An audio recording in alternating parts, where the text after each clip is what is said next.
self-serving, persuasive talkers of everything and nothing. We are conversation con artists. What's going on, people? It's your boy, Mr. On Point. And I am Calamity Red. And we are Conversation Con Artists, back for another wonderful, fantastic episode. You can find me on Twitter and Instagram at Mr. MISTER_on point and TikTok at Eddie B Talking. And I could be found at Red_Calamity, only on Instagram. And I barely be on there. But I lurk, so don't think that you can't send me something just because you don't see me post it. I be lurking. Maybe I should change my name to I Be Lurking. That's mostly what I do on social media now. Mm-hmm.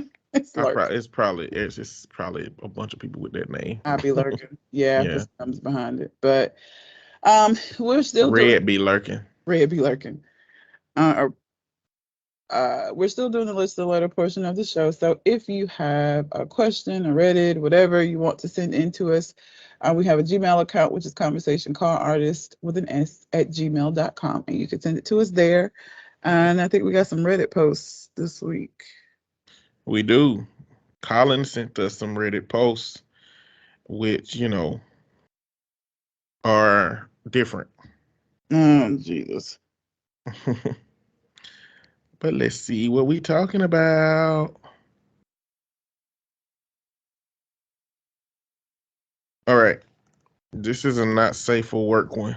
Oh, fuck, Colin. Thanks. It's not bad. Okay, that so says you. It's not bad. I know you. You know what I'm saying? When I say it's not bad, I mean I've assessed that it's not bad for you either. Today, I fucked up by thinking my son was having gay sex when he was just eating hummus. That is such a humongous leap. Like, how do you get gay sex out of somebody eating hummus? Let's start the journey. That's so. So I, a 39-year-old female, have a son that's a 15-year-old male, and he brought a friend around today. They immediately went to their room, and I assumed they would just play some video games or whatever, so I was totally fine leaving them.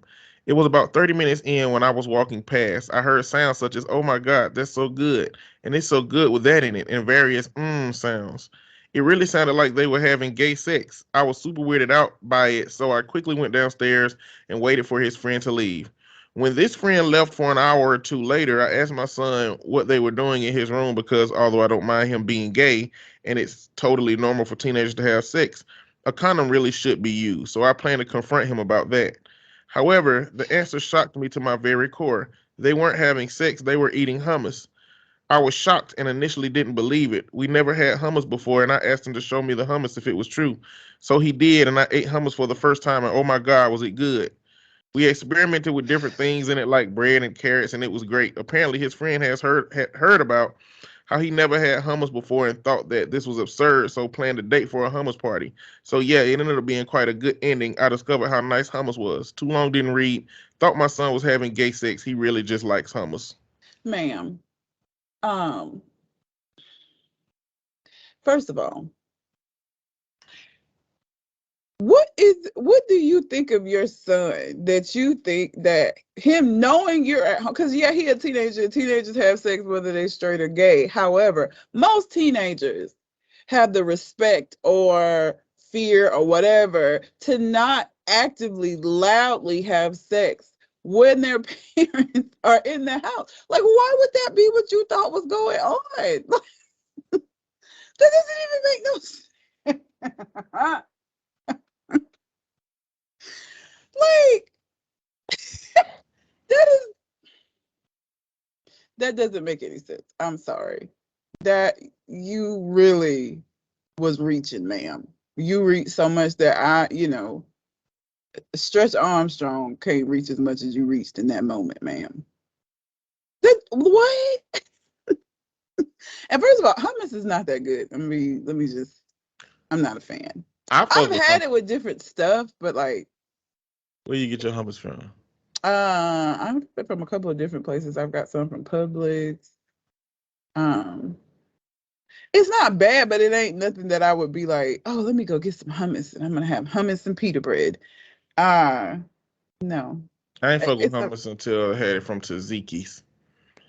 But that Sabra brand hummus at the stores ain't good to me. yeah, it's It's not not good. But Tzatziki's hummus is delicious. So I don't know the gap between both of them to make it so different. And what is hummus made out of? It's made out of some Chickpeas. chickpeas, yeah. But she just leaped. It was such a leap. Listen, first off, Like, gay sex is just sex. Okay, it's just sex. All right, like you don't have to. Everybody knows that if two men are having sex, then it's just sex. Like it, you don't have to say gay in front of it. That's not necessary. It's probably also offensive. Um, I'm leaning on this not being real. I'm leaning on somebody just having come up with a silly anecdote and was like, man, it'll be funny if, somebody's mom walked by your room and thought you were having sex, but it was really hummus. Like, come on, man. Like, it's so many more things you would hear if you were hearing those things and it was sex. Like, you hear creaking on the bed, you hear friction between two people, you hear more than just, oh my God, that's so good. You know what I'm saying? That and again, a 15-year-old boy that's having sex is gonna be trying to be the most quiet person possible because you don't want your parent to know at that. Like, even if you got open-minded parents, like, still none of it makes any sense. Like, girl, bye. Like, try again. But no. But I'm gonna go down the thread. Oh, God. So what people did was created alternative headlines based on other people's perspectives, like the Sun's perspective. All right. Well, the first comment say, "Oh, I see you got hit by the emergency hummus. I always kept open hummus inside my closet for when I was having sex with my friends. You never know when you may get caught." This other person said, "TIFU by almost getting caught having gay sex with my friend. Can't believe the good old hummus story worked on my dad." TIFU too. I forgot what I used the carrot in my closet for and served it with emergency hummus to my dad. Um, Today I fucked up 3. My friend says he's never had hummus, so I decided to be friendly and take him some. I must have not understood the euphemism because he just kept trying to fuck me with a carrot. Oh my God. Today I fucked up. 2 kids tried to have gay sex in front of me, then one of them fed me to his mom. That's the carrot. Oh. My friend brought hummus and I ended up sucking him off. Wait. Today I fucked up 6. My dad thinks I'm a homosexual. That one's kind of funny. Today I fucked up 5. My friend and I were having sex with some hummus and then I fed it to my mom. But people get creative with this stuff, but I'm leaning on the side of this is not a real story. It's just too much more evidence. But I will say also to read the reasoning of I wanted to confront him about a condom. Well, you didn't know he was not using a condom. You know what I'm saying? So like, None of it makes any sense. yeah, it don't make sense. I don't think. Also, I don't think you should be that okay with your 15-year-old having sex. I think so. I think kids having sex is something that internally, if you're okay with it, you have to give the facade that you're not to a degree. It's kind of like one of those things. Even if you're okay with it, because as soon as that's one of them things where as soon as you find out your parent is on board with what you're doing, they going hard now. You know what I'm saying? They don't make those subtle decisions not to do it because you got your parent support. And with sex, it just feels good. So like, why wouldn't you keep doing it? You're gonna create risks for your kids in that sense. You should always be on the look, don't be having no damn sex in my house. Or a nicer way of that. I wouldn't be aggressive like that. Be like, look, respect the home because this is not you're not the only person that live here, and that is somebody else's child. I'm not going to be responsible for what they stories that they go home with their parents and stuff. But it gonna have to be a rhetoric around not doing that thing, in my opinion. Can't just be okay with it. And the same thing for parents who let their kids smoke weed with them, because the idea behind it is if you smoke weed with me, then you won't have to need to smoke weed with everywhere else. But they just now gonna smoke as much weed as they smoke with you everywhere else. That's what's gonna happen. You know what I'm saying? There needs to be a relative level of pushback, even if it's manufactured for parents when it comes to some things, because kids are looking for a physical, emotional, and psychological gratification without understanding the level of responsibilities that come along with that shit. You know, but I do think parents should have a healthy relationship and conversation with their kids as it pertains to sex too. It shouldn't be no, like how we grew up. When It's did you just no first? conversation. Yeah, No, don't get your pregnant. mama didn't talk to you about sex. My mama didn't Don't talk to get me about pregnant. sex. Yeah, That was the sex talk. I learned But about don't sex get from porn, and then my first girlfriend, who was 23 years old when I was 16, so it's statutory rape. But whatever. That's not how our society set me up to think. I thought I was doing good. I was like, I got me a 23-year-old there. I would have Your whooped girlfriend ain't her ass. I 23. wish my Yes, she is. 16-year-old would beat her ass. What is you doing, ma'am? Yeah, that shit ain't flying today. That shit ain't flying today, No, and not I even with a still woman. would with some, because people don't look at boys being victims when it's a woman that's preying on them. So So it would ride today because people are stupid.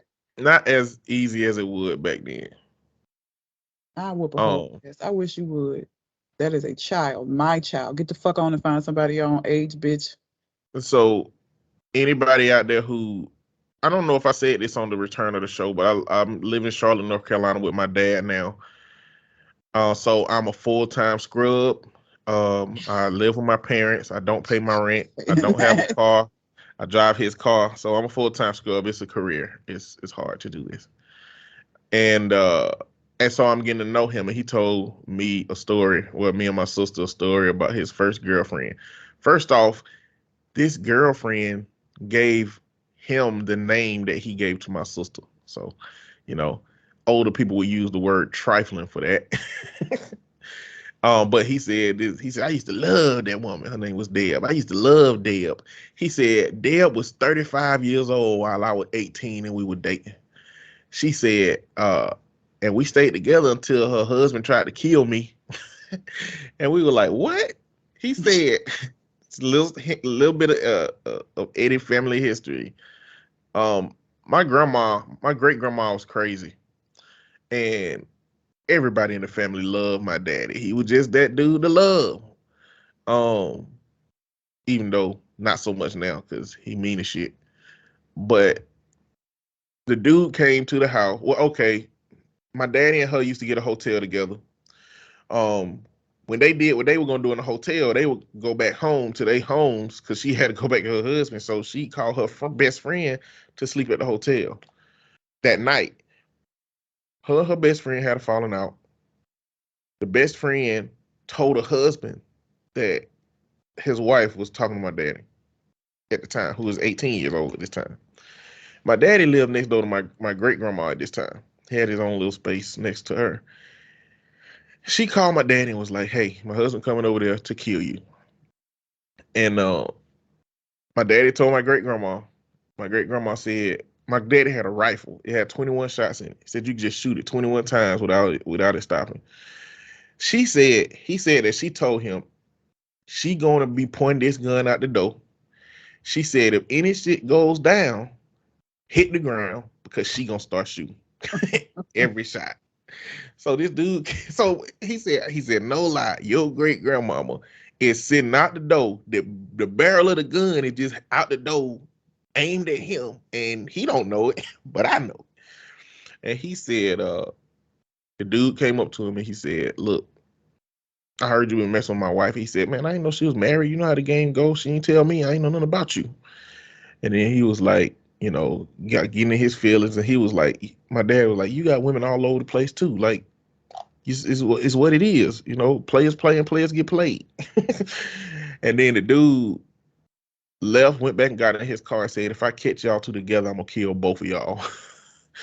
And then he left. But so it didn't have to turn into no shootout. But that it ain't some shit ain't worth it, man.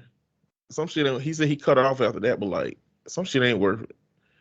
I'm not putting myself in no position to get somebody else in trouble or myself in trouble because of that. Like me, like if I could go back to in the past and talk to me at 16 when I was dating her, I'd be like, bro, just leave it alone. Just leave it alone. It ain't because I was thinking about it being worth them getting in trouble. Like when young girls talk to an older guy, like the society that we have now, like I don't this is hard to say because the responsibility got to be on the old nigga to know he ain't got no damn business doing that shit. But when that ain't there, what's supposed to fill the gap? I don't know. Don't date people too young. I got a question for you that I asked somebody. I asked in a TikTok. Is it problematic for a 40-year-old man to date a 20-year-old? I mean, it's not problematic in that. I mean, obviously they're both legal adults. From the standpoint of compatibility, I do think it's problematic because you in very different places in your life, whole different like generation too. Like I just feel like it'd be difficult to maintain that relationship. Should the assumption be that he has always been into people significantly younger than him? No, because some men like people go through midlife crisis. This might be a midlife crisis for him where he just like he able to pull a young girl, he feeling older. Like I don't think it necessarily means that's what he's always done. There could be other reasons why he decided to do it this time and it not be a pattern of behavior. I mean, Okay. I would look at it and be like, nigga, what the fuck you doing? Because there's no way on God. I'm almost 40. There is no way that I would be dating a 20-year-old nigga. Never happen. Never. I would not be able to be a cougar because that shit is just irritated. Like 20-year-olds, I'm good on it. No, thank you. No, What if you started dating somebody, who got one of them old uncle faces, but might be relatively attractive enough to talk to, who was 20, but you thought they was closer to your age, I and then always y'all ask. end up being compatible. He lied. He told you a lie. Oh, well, then that's a problem. You a liar. So he lied. At this He point, only lied about this one I thing, don't give a nothing shit. else. You lied about this. The whole basis of this was that we were the same age, close to the same age. You lied to kick it. You ain't got to lie to kick it. No thanks. Okay, what kind of lie? What kind of lie? What kind of lie could I have told you from the onset of us knowing each other as friends that'll make you say, "What the fuck? Like I can't fuck with Eddie no more now." What kind of lie could I tell? I don't know. Mm. Like if our friendship was founded on a lie, and the truth of it would make you be like, "Fuck you," what would that be? I don't think it would have made me be like, fuck you, but like one of our shared things is just trauma. So like if you had a Cosby ass growing up, like and you just like made up all this stuff about your family, then I would be like, why would you do that? Like, why would you just say that you had a good family? Yeah, I'd be like, I have to let you guys know something. My name is Terrence Bartholomew Fitzgerald the 12th. My family has generated centuries of wealth, and I just wanted to fit in with you guys. I thought, I Oh, look like a like, regular colored, so I figured I could just well, trick maybe my not way into that your far. life. Maybe not that far of a distance, but like it would be weird if like because people will do that, like not necessarily to that extent, but like people will like to fit in or like they'll just kind of like downplay some shit they got going on, and it's like nigga, you don't know. And we've had this conversation a bunch of times, but I've never really had a further, dialogue about it. But like, I think we're different on that principle because I don't think it's nothing you can tell me that based on how the quality of the relationship we've had, I don't think there's anything you could tell me that will make me judge you based on that moment versus all of the subsequent moments. Yeah. Because if you was having a midlife crisis when we first met and didn't think that we were gonna be cool, and then it turned out we were cool, and you was like, "Why tell that stupid ass lie?" And then we became this, and it's like, "Look, I told you a lie when I was, blah blah blah." I think the only lies you could have told that fucked me up is that like you have killed people, and now because we have such a close friendship, the FBI may be calling me, and this is what I need you to say about some shit. Like if you're trying to get me to lie as well or manipulate, like if it affects my life in some kind of way, a lie you told previously and I find out, then I think that'll be what fuck it up. I'll be like, see, Red, we can't do a podcast no more because I don't know when niggas gonna come after us. You know what I'm saying? Like they think I'm an accomplice. I think that'll be plausible something like that. deniability. I wouldn't even, the only people I would tell if I killed somebody would be whoever, if I needed somebody to help me dispose of the body, and even then I'd probably just do it on my own. Because I want you to truly be able to say, I don't know nothing about that. Because I know me, and I've said on the show before, I'm not gonna go out of my way to snitch on nobody, but do not have the police come to my fucking door. Okay, I'm not gonna go to the police, but if the police come to me, different story. I'm not going to prison for some shit you did. And so because I know I feel that way, I ain't gonna put nobody else in that position. So like I wouldn't even say nothing. So you'll be okay if the police came to me to just be honest. Because I don't know nothing, no way. Yeah, exactly. Yeah. You know how they be like, did you John Oliver did a special about police. Did you know that it's illegal for citizens to lie to police, but legal for police to lie to citizens? Yeah. Bro, I just didn't know it was. I guess I didn't know it was legality around it. I guess I just thought it was like some shit they do that didn't have, but it was actually by the Supreme Court determined as legal. Like I thought it's like nobody said nothing about it. They just do it. Yeah. If they lie to you to get you to confess to something by telling you your partner already flipped and that kind of shit, yeah, they can do that. Yeah. Legally. I'm too smart for that shit. Where Red told us that you helped her with this and that. No, the fuck she didn't. No, she didn't. I promise you she didn't. Now I know y'all full of bullshit. Now get me a lawyer. I was going to entertain it till you lied. I want my lawyer. Don't ask me no more fucking questions. Yeah, they can legally lie to you. But yeah, that was a rabbit hole.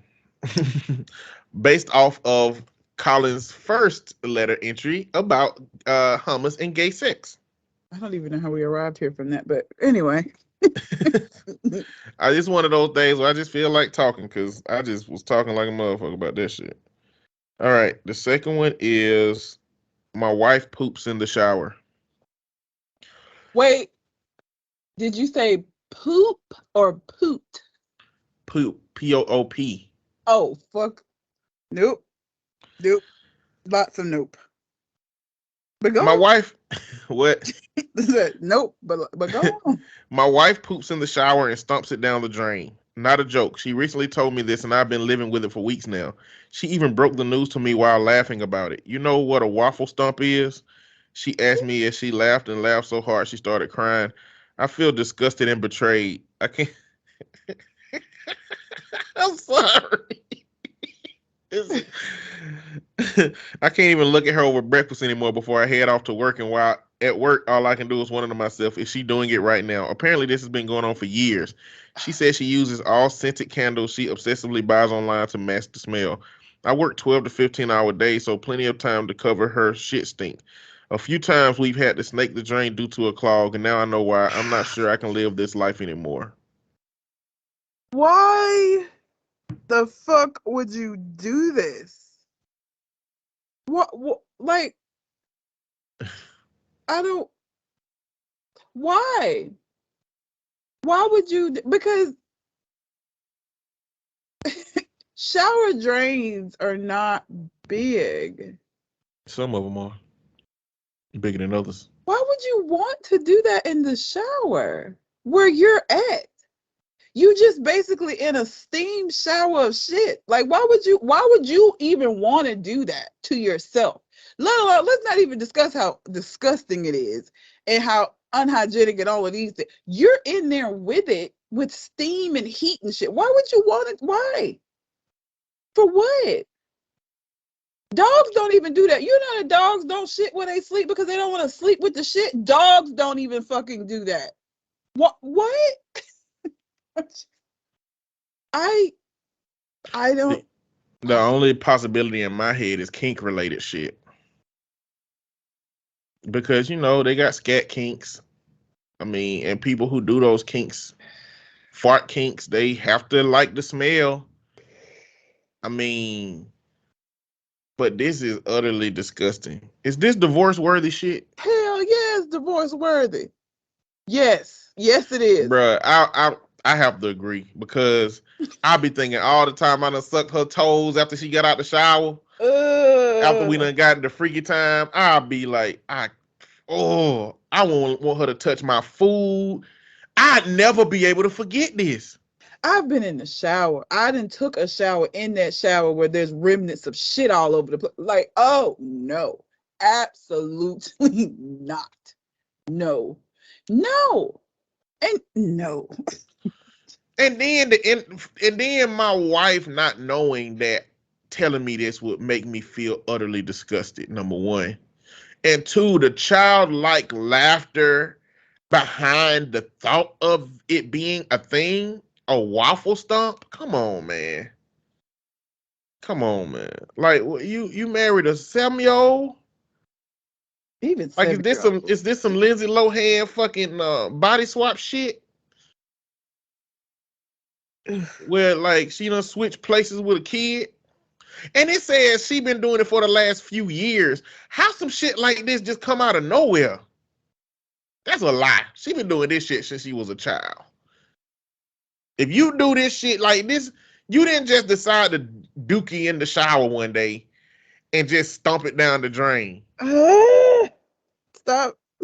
Just, it's so nasty. This toilet is right there. Like, you don't have to go in another room. Like, you literally hop out and get on the... I can't. No. You know what? Ugh. Thanks for that, Colin. Everybody, you can thank Colin for that. If you're having an utterly difficult time with this. But yeah, we getting a divorce.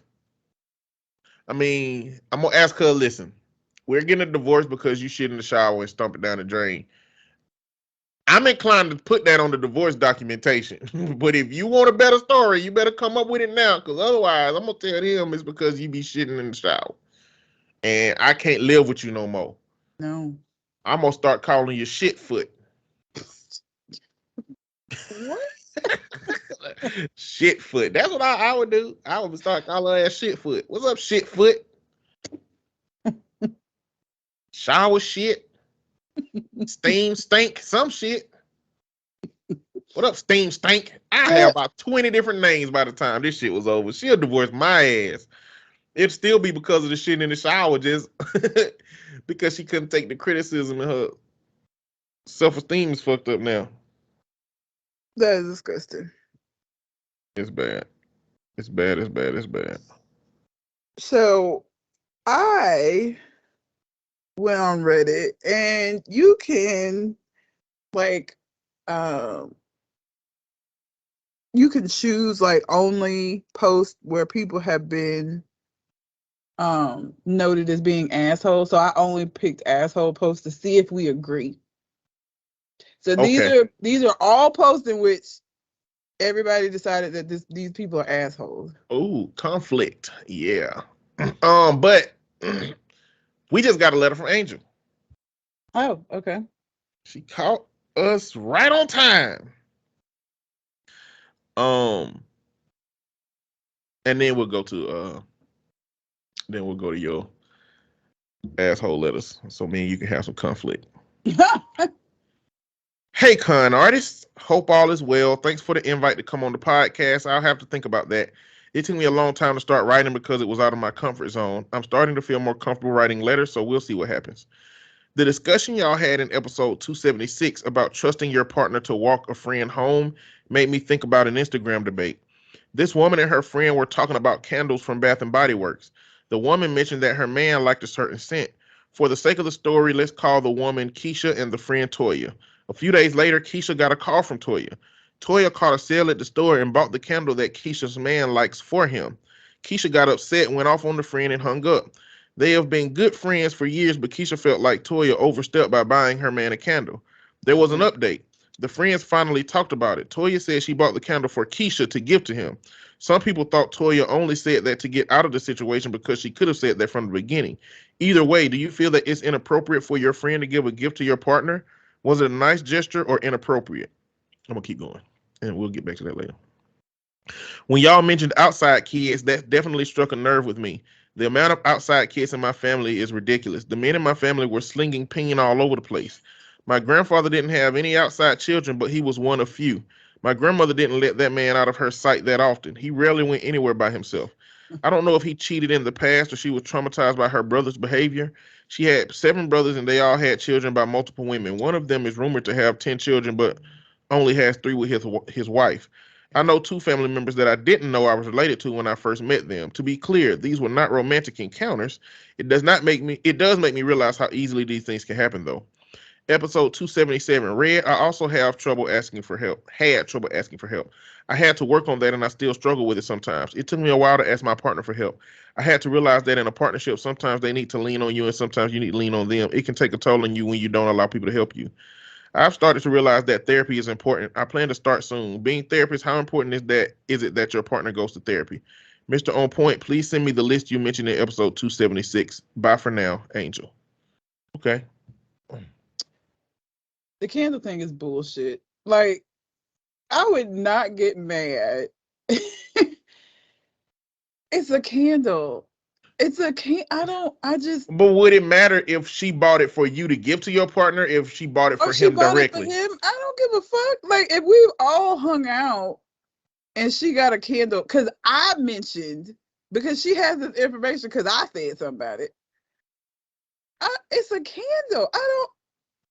Maybe it's the thing. Like, if she bought him some drawers, or like, I don't know I guess that would be the equivalent, like a man buying your girl lingerie or something. But like a candle, I wouldn't give a fuck about that. Okay, cool. I'll give him the candle. It's a candle.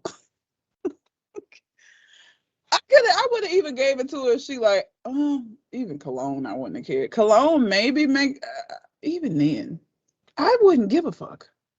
That's just you really, like, y'all been friends for years and she buy a candle for your dude and you like, it's friendship ending almost. And who cares if she was gonna give it to him directly or she bought it for the friend to give to him? It's a fucking candle. That wouldn't shake nothing with me. Like, I would have just been like, oh, okay, you saw the candle on sale, you got him a candle, okay. That's not personal enough of a gift for me to get upset about it, I guess is what I'm saying. It's a candle. Give a fuck. Because guess what? I'm going to burn that motherfucker. In my house that I share with him, we're going to both enjoy this scent. I don't give a fuck. Now, if there's some other shit going on, maybe it's some other shit going on that the friend been doing, and so this is a culmination of things. But if this is the only thing, like, bitch, get by. Like, it's a candle. What if it was something that you wasn't gonna benefit you? What if she bought him like a Gucci belt?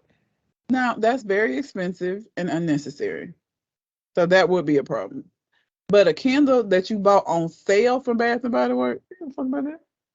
So it's not like a problem isn't warranted in some circumstances around a friend buying a partner something. It's just justified in this instance.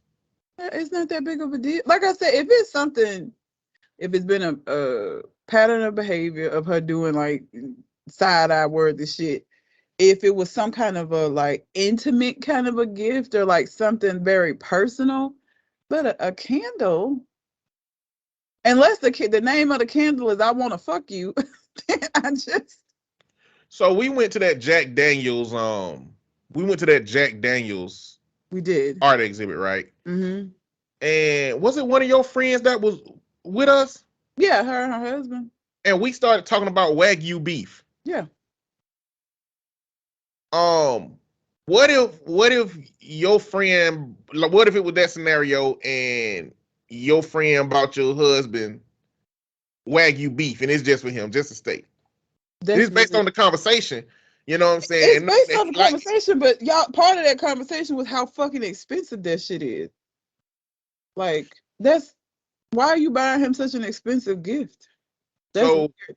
okay, so you putting a price limit on it. So what if it wasn't a Gucci belt? What if it was a belt from just your regular dealers? Why are you buying him clothes though? Like I said, a candle is something like, it's not personal. Like, people don't really buy each other clothes. Like candles, people get them shits for Christmas gifts. Like, that's not a big deal. Buying clothes is like, I feel like more of an intimate gesture. Like, you don't just have random people buying you clothes. Friends don't really buy each other clothes like that. That is not something that's usually done that much outside of a relationship. So why are you buying him clothes? Like, that nigga got clothes. You know, Okay, okay. So if the candle was expensive, if it was a $300 candle, that'd be a problem. Why you a 300? Yes, that would be a problem. even though you would still burn it and you would still get value out of it. Yeah, but the amount of effort, again, you're willing to spend $300 on him. That's why. Why are you willing to drop that much money? That's a lot of money. So the only reason that it's not a problem for you because it's cheap, it's not personal to him, Yeah, and it don't seem like it's out of the way to do. yeah, But also, if it's something that's personal to him, even if it is cheap, it's still a problem because you tending to him in some kind of way is not something that you should do as a friend. yeah. Okay, so the only way you'll accept somebody buying something is if it's in the price range that you deem acceptable and it's something that benefits both of you. Otherwise, it's a problem. Well, it doesn't necessarily have to. Let's see, what is something that he, because clothes ain't it, but like, what is something else that, well, I don't know, because okay, let's say we, he's a big Marvel. We're both Marvel fans, and he would be Marvel fan because I am. But and you saw like we had all just had this long conversation about Black Panther. And you saw this a Black Panther bobble head, and you was like, "Hey, I saw this, and we was just talking about this, and I thought he would like this." That ain't for me. It's for him. I'm not gonna necessarily benefit from it. I wouldn't care about that. That wouldn't matter. So what if it was something like what if you had told your friend that your husband was looking for like some kind of tickets and she was able to get her hands on them, even though they were not the cheapest thing, but she knew that like this the only way he would be able to get a handle on them. That would be fine because I'll get her the money for him. Because I had been looking for the tickets for him. You Okay. found them. I'm gonna give you the money, and I'm gonna give them to him. My gift. So this is how I operate. The way that the women in my friends' lives exist is they don't, as far as I'm concerned. Like I'm gonna give a quick hey, and I ain't gonna say nothing else to them unless they just a real talkative person and it comes out of being rude if I don't. To where, because some people draw you into communicating, but my friends, women, if they just sit to the side and don't engage in the friend group, I don't engage with them, and I just don't, because one, I know how dudes be. I don't want dude to perceive that I give a fuck about your woman, and I feel slighted by him because I don't give a fuck about nothing enough to give a fuck about your lady, like, bro, like I don't care. So for you to be offended is your shit. But I feel like if this moment presented itself to me, damn man, my wife been looking for this fucking Furby or some life exclusive shit, and I saw it, I buy it, and I'd be like, bro, I know you've been needing some points with the wife lately. I found this thing for your lady that you've been looking for. I need the money for it. You know what I'm saying? Otherwise, I'm taking this shit back. You Yeah, know what I'm like saying? like that. You know, And again, I think women, because women are a lot more like, women do little shit like, just because, you know, we do that a lot more, I feel like. So like her buying, it's, again, like we just had a conversation about this. The candles were on sale. You bought one of the candles. It wouldn't be a big deal to me. Like I wouldn't necessarily, like I said, this sound like maybe the wife was already questioning some of her friends' behavior. Because if this is the only thing that's happened, that just, I don't get why you would be that angry about it. Like, I wouldn't give a fuck. Yeah, I don't think it's a way that a man can let his woman know that another man bought her something and that I'm okay with it. I don't think that ain't gonna work out well. I think the woman would start thinking, well, why would he buy me? Why would he buy me this? Like why?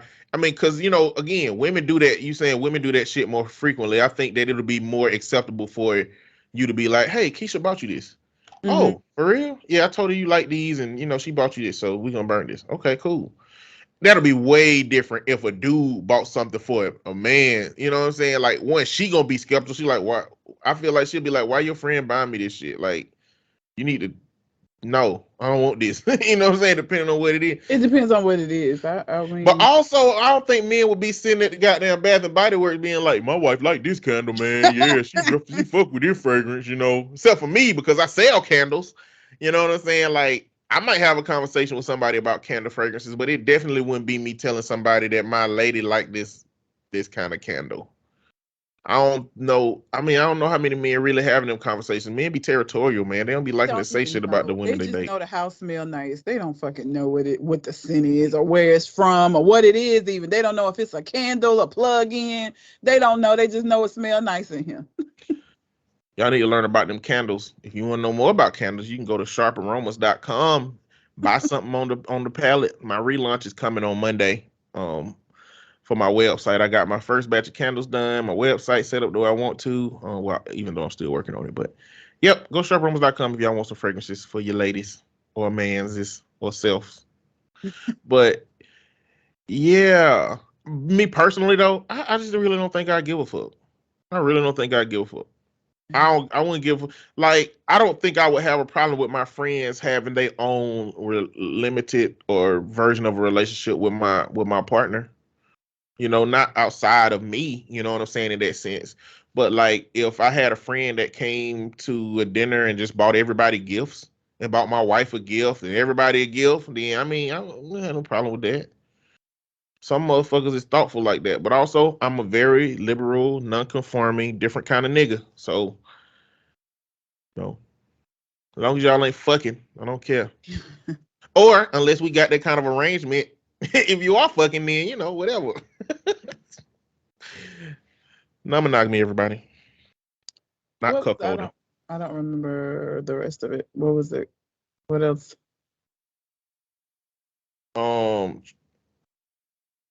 me see. Outside kids. Oh yeah, I think this was this when I was talking about how people want to romanticize the relationships of old and they knew how to stay together and all of this. But yes, that happened a lot. And it's unfortunate. And that's the part that people leave out. And it does have an impact on everybody in the family. It has an impact on whether or not you know your fucking family. There is no reason why you should become an adult and like be meeting people that you didn't know existed because your grandfather, your uncle, whoever was out here just making babies randomly, even though he had a wife at home. Like, this shit is bullshit, bro. Like, and that it infuriates me every time I hear, and it's usually, no, I ain't even gonna say that because I've heard some women say it. Anytime I hear people be like, they used to stay, yeah, because your grandma put up with a lot of shit. And if you want to put up with this shit, cool, and you can stay married too, but I'm not going to. So that means that I get divorced or I just never get married, then so be it. Better than having, what is it, hood twins, where you got a kid and a bitch across town got a kid that's the same age because your husband was fucking her at the same time. He was fucking you and y'all both got pregnant around the same time. No, thank you. Not the life for me. It's a set of cousins on Facebook that look just like, they look exactly alike because it was just a weird roundabout of who had sex with each other. One's uncle and one's daddy had sex with the auntie, mama. It Oh, was a weird thing. They cousins, but they cousin brothers, and they look like twins.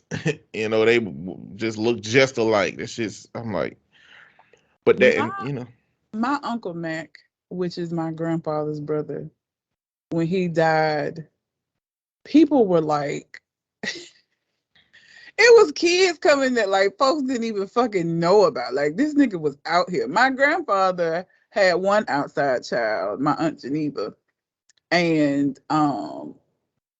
but his brother, Uncle Mac was out here just flinging dick, just whatever, whomever, wherever, it did not matter. He had so many kids.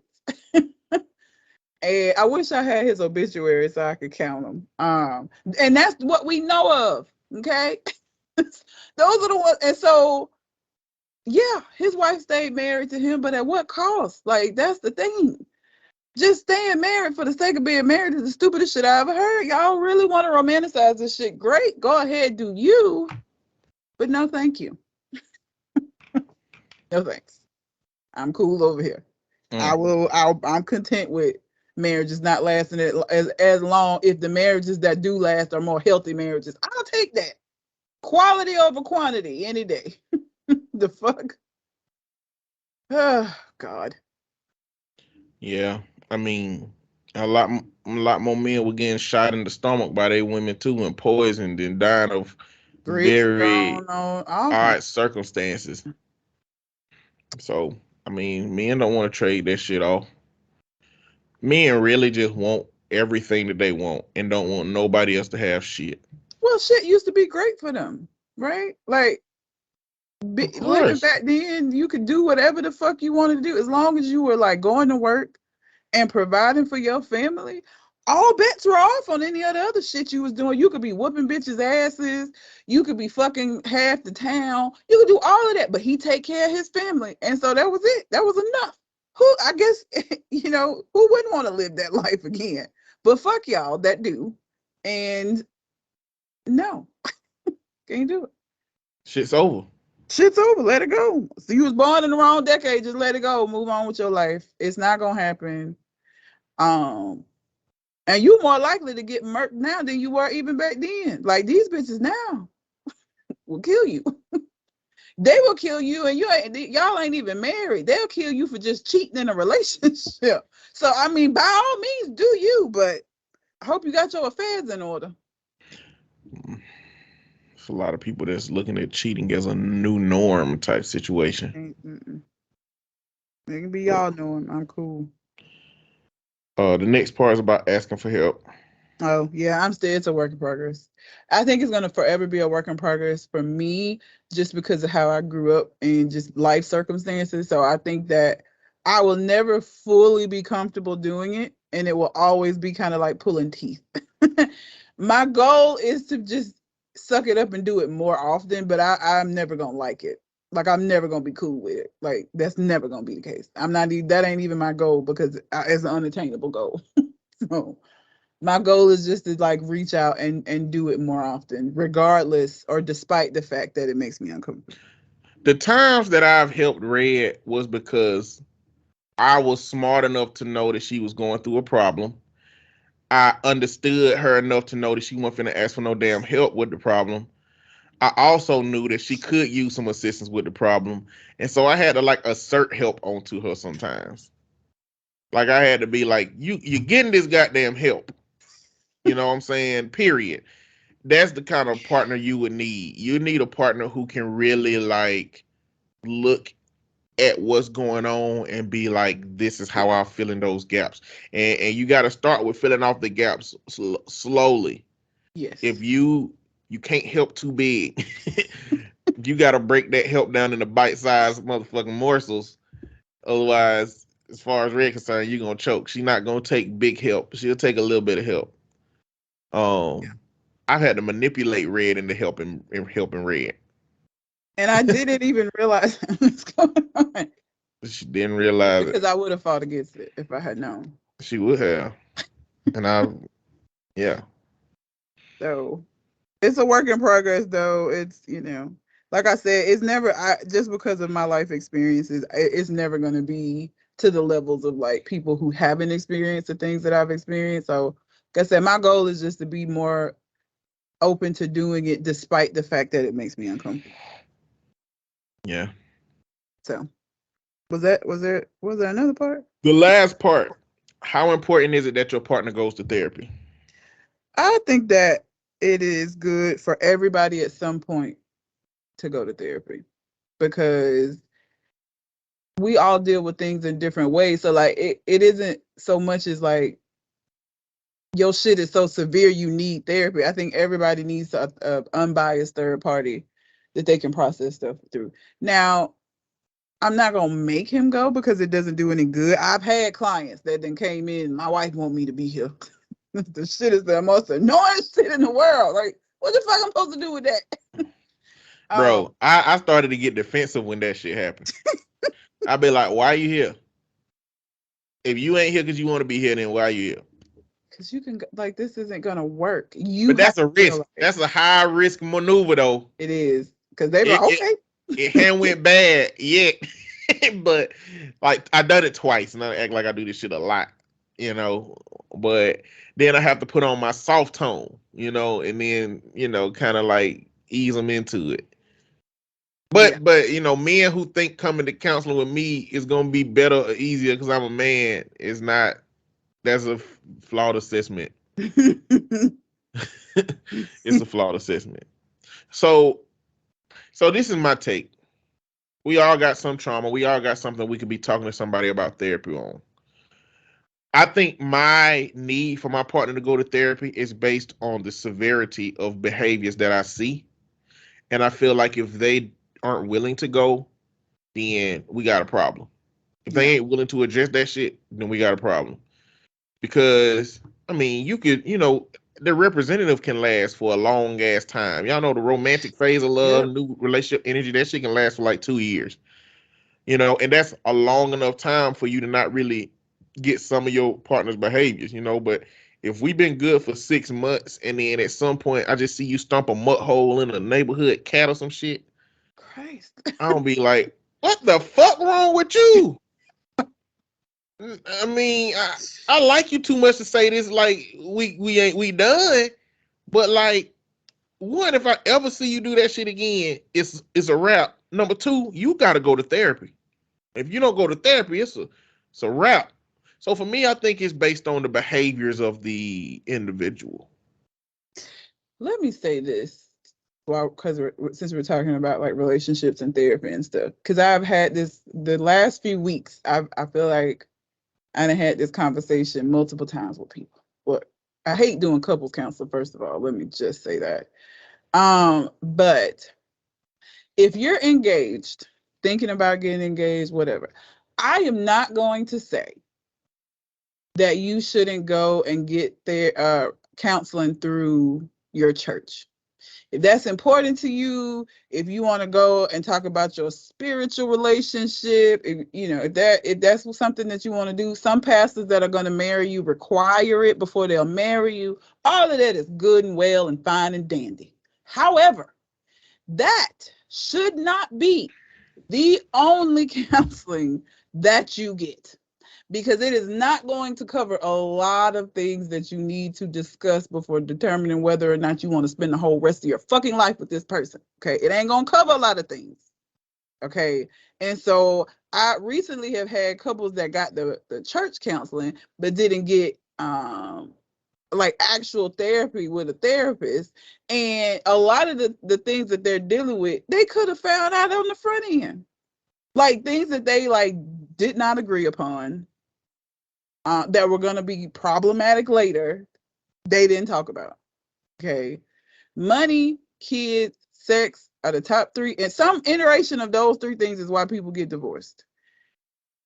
You're not going to talk about them things with your pastor. It just doesn't go that way. And so then you're going to go into this relationship not knowing how both of you feel about money and how the money should be spent and who make the financial decisions. And is it a joint effort and all of those things?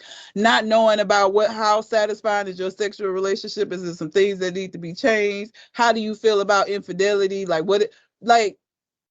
how you gonna raise your kids, what that's gonna look like. Do you want kids? How soon after the marriage? Like, you're not gonna talk about all of those things that are important with the pastor.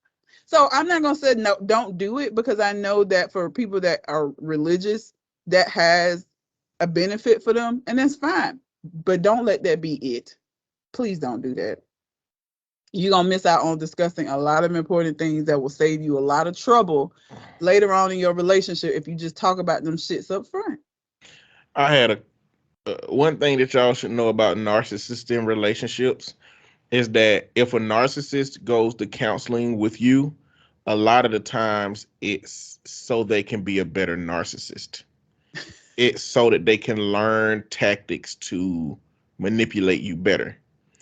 And I had a client, a couple that was narcissist, where the male was narcissist, and they had been going to spiritual guides that the church recommended for a while, and all that it was doing was forcing them to stay in a relationship that they didn't want to stay in, or that she didn't want to stay in, under the guise of these are your vows, you should figure out a way to work it out. And he was just cheating, he was on dating apps and stuff.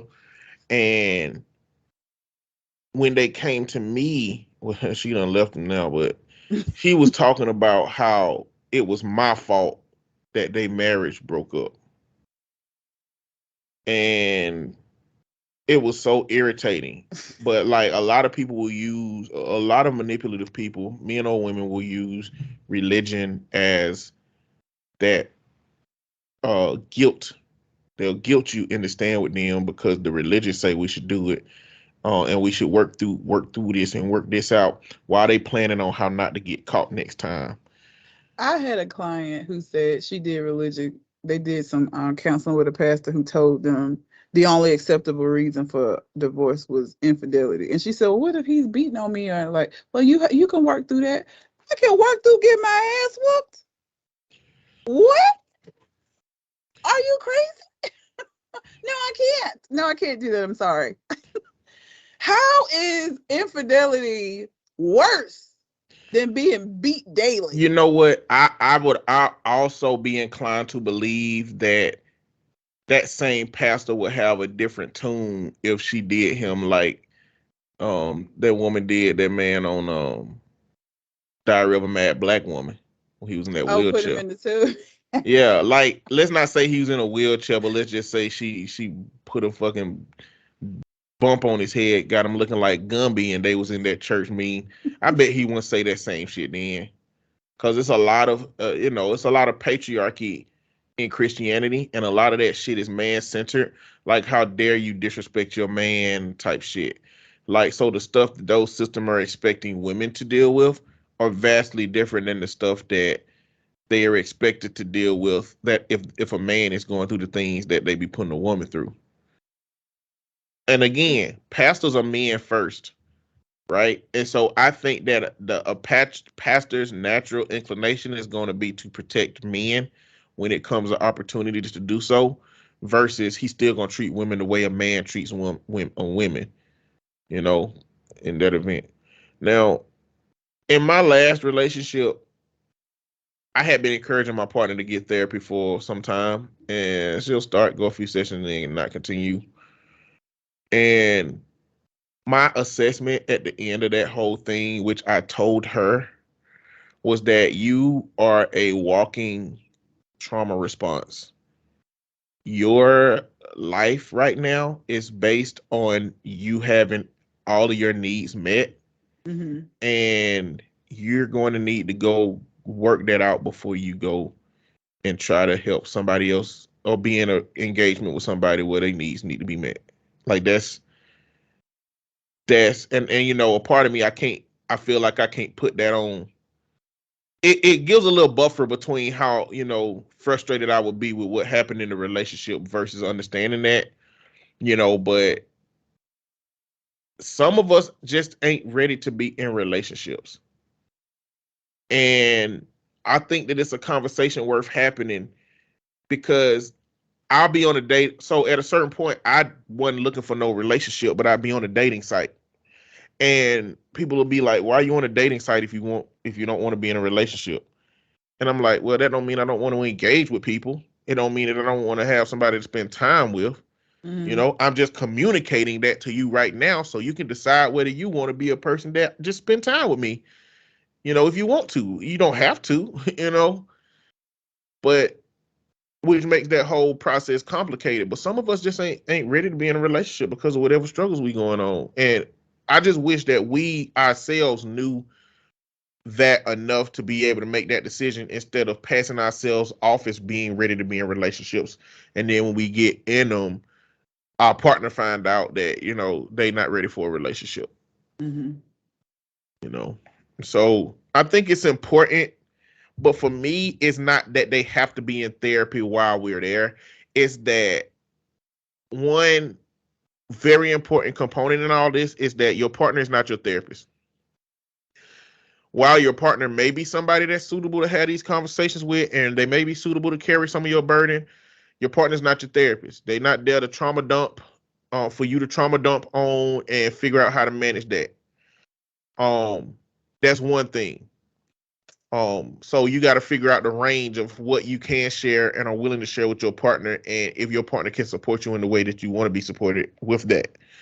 The next part is you don't actively have to be in counseling in a relationship with me. But your behaviors at a certain point will lead me to suggest counseling. And if your behaviors, without heeding to my suggestion, if your behaviors end up being problematic enough that it impacts my well-being, then, the relationship got to go at that point. But yeah. That was it the last part of her? Yeah, that was the last part. Okay. Okay. Like I said, I only chose Reddits this week that have already been tagged as asshole, but I want to see if we agree. Okay. That they're assholes. So all of these have been deemed assholes by Reddit. Mm-hmm. And you haven't read them? No. Okay. I just read the titles and kind of looked to see. This one's a little long. It's not really, but he put a bunch of edits in, and so I feel like people really got at him for him to have added so many edits. Yeah. But I'm gonna read the first part first, and then I'll read the edits after. The title of this one is "Am I the asshole for taking my baby to see my family against my wife's wishes and telling her she needs to see a therapist?" Damn. We came home from the hospital 5 weeks ago with our first child, a boy. For the next 4 weeks, my wife did not let any of my family visit our son. Her mother and sister came over several times a week. My wife refuses to let my family see him because she doesn't want to play host. My family understands that being a new mom is stressful and they have no expectations of being treated like proper guests. I told her it's not fair that her family can come and go as they please, but my family can't even meet him. She said her family comes over to help her, which is not really true. They just hold the baby a little, and if the baby isn't sleeping, then I am the one taking care of him while they are here. They don't clean or anything, and at most, they might bring some takeout on the way over. Finally, I decided I would be taking the baby to see my parents last weekend. My wife doesn't breastfeed, so I got all the formula and diapers and everything I would need for a couple of days and packed a bag. A couple of days? That's okay. A newborn? I thought this was a win-win because my wife could have some time to herself or come along and she would be under no pressure to host anything. But she got mad when I told her what I would do, but I told her this was happening. I am the baby's father and my family has a right to see him just as hers does. She refused to come along and said she can't believe I'm treating a new mother this way. I left on Friday evening and didn't hear anything from my wife on Saturday, but her sister and mom were over and sent a bunch of texts basically accusing me of abusing a new mother. Finally, on Sunday, she started sending me text after text on how I was a terrible husband, how I kidnapped her son, how a baby can't be separated from his mother, etc. It got so bad that I cut my visit short and drove home. She was very mad when I got home and refused to speak to me. The next day, when the baby was asleep, I sat her down and tried to calmly explain to her that I am the father of the baby, so I have as much a right to where he goes and who he sees as she does. We are equal parents, and she needs to accept reasonable compromises when we disagree, like my family being able to see our son and she not having to host them. She called me an asshole and shouted that she gets more say because she's the one who was pregnant with him. At that point, I said, if she thinks that way and the accusation she texts me, I think she really needs to see a doctor and get assessed for PPD because her behavior is not normal. She called me an asshole and said I was abusing my position as the earner. Money was never part of any discussion. She has been giving me a near silent treatment all week, resisting any attempts to discuss therapy, and her sister has texted me saying I should apologize to her for what I said. I told her sister that I said absolutely nothing wrong in response to being accused of kidnapping and being a lesser parent to my son. I am standing my ground, but I need an outside perspective. Am I the asshole? Shit. Now, from my perspective in this, there are a whole bunch of those male short-sighted behaviors that are problematic in the sense that, okay, you don't understand. Like, this woman has had the greatest body shock she will ever have in her life, and is connected to that being, that creature that she's been connected to for all of these months that you haven't been.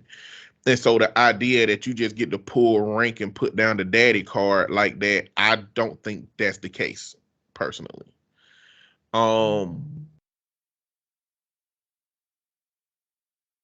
It is odd that she ain't letting his family come over any, but her family can come over. But again, that body shock and that experience may be so much that she needs comfort that she's familiar with that she ain't getting from her husband. I don't think it's odd to dictate that it may be postpartum depression. Mm-hmm. So I don't think that's off to do that. And frankly, if nobody else in her life is at least checking to see if that's the case based on her behavior, then I get it, but like it seems retaliatory though. It didn't seem like that was his assessment at the beginning. It sounds like he only started thinking that because he wasn't getting his way to a degree. But at the end of the day, I don't think he should have done this. I don't think he should have. I don't think he should have took his baby. I don't think he At should have took his best, baby.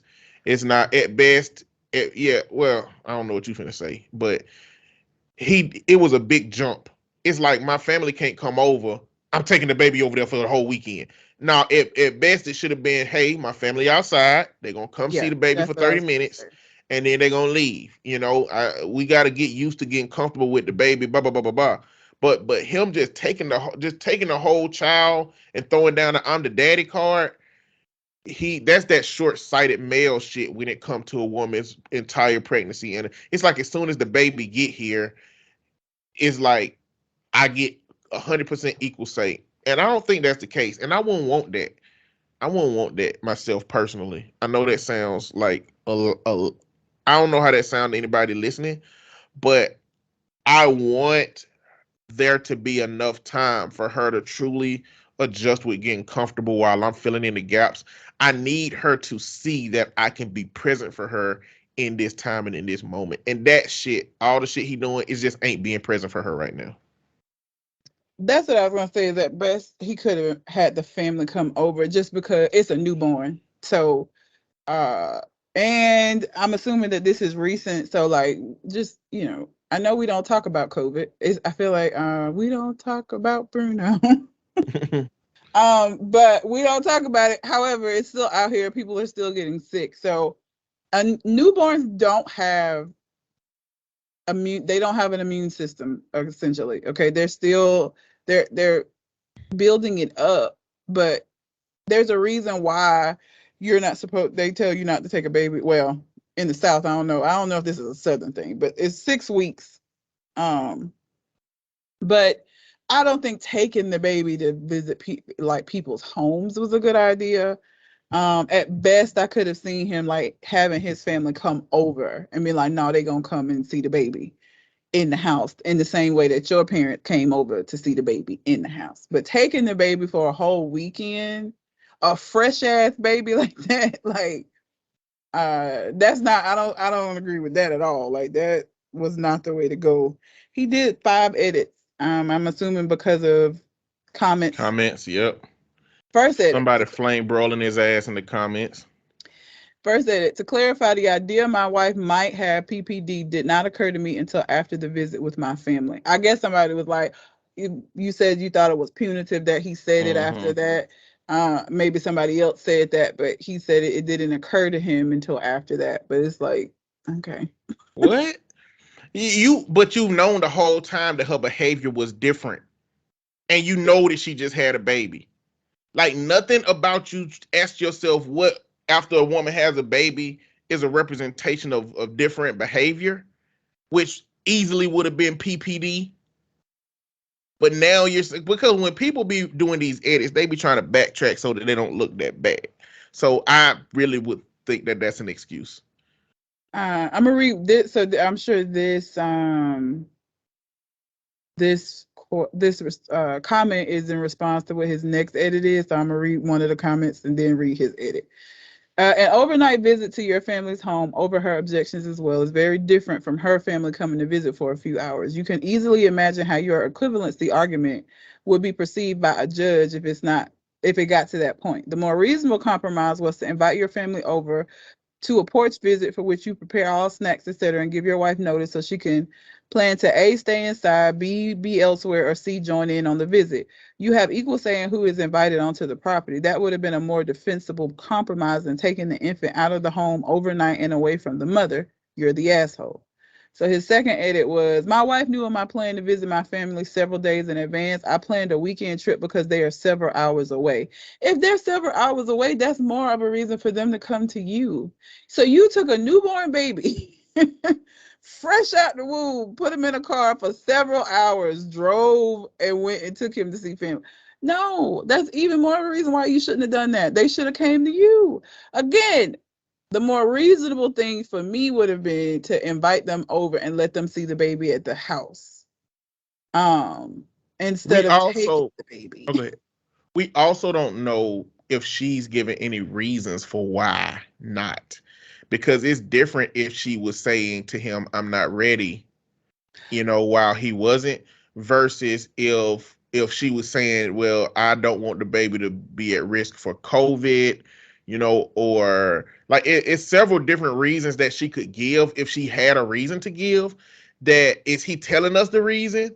He Because said right, he go ahead. said that she said her family comes over when he said something about it's not fair that her family can come over and his can't. She said that her family comes over to help her and not just to visit the baby. But he's saying that's not true, that when they come over, they just like sit with the baby, that they're not cleaning up or like helping out or whatever. Well, that's the reason why her family come over. That don't answer the question of why she don't want his family His to come family to over. come over. Because his family could, because he could say, hey, give me a list of what you like my family to do Oh, when they come over. he said because she said she don't want to play host.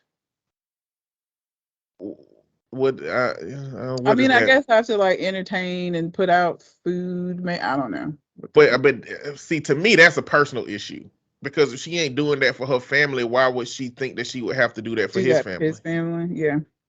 Maybe, and that might go into the dynamics of their family relationship.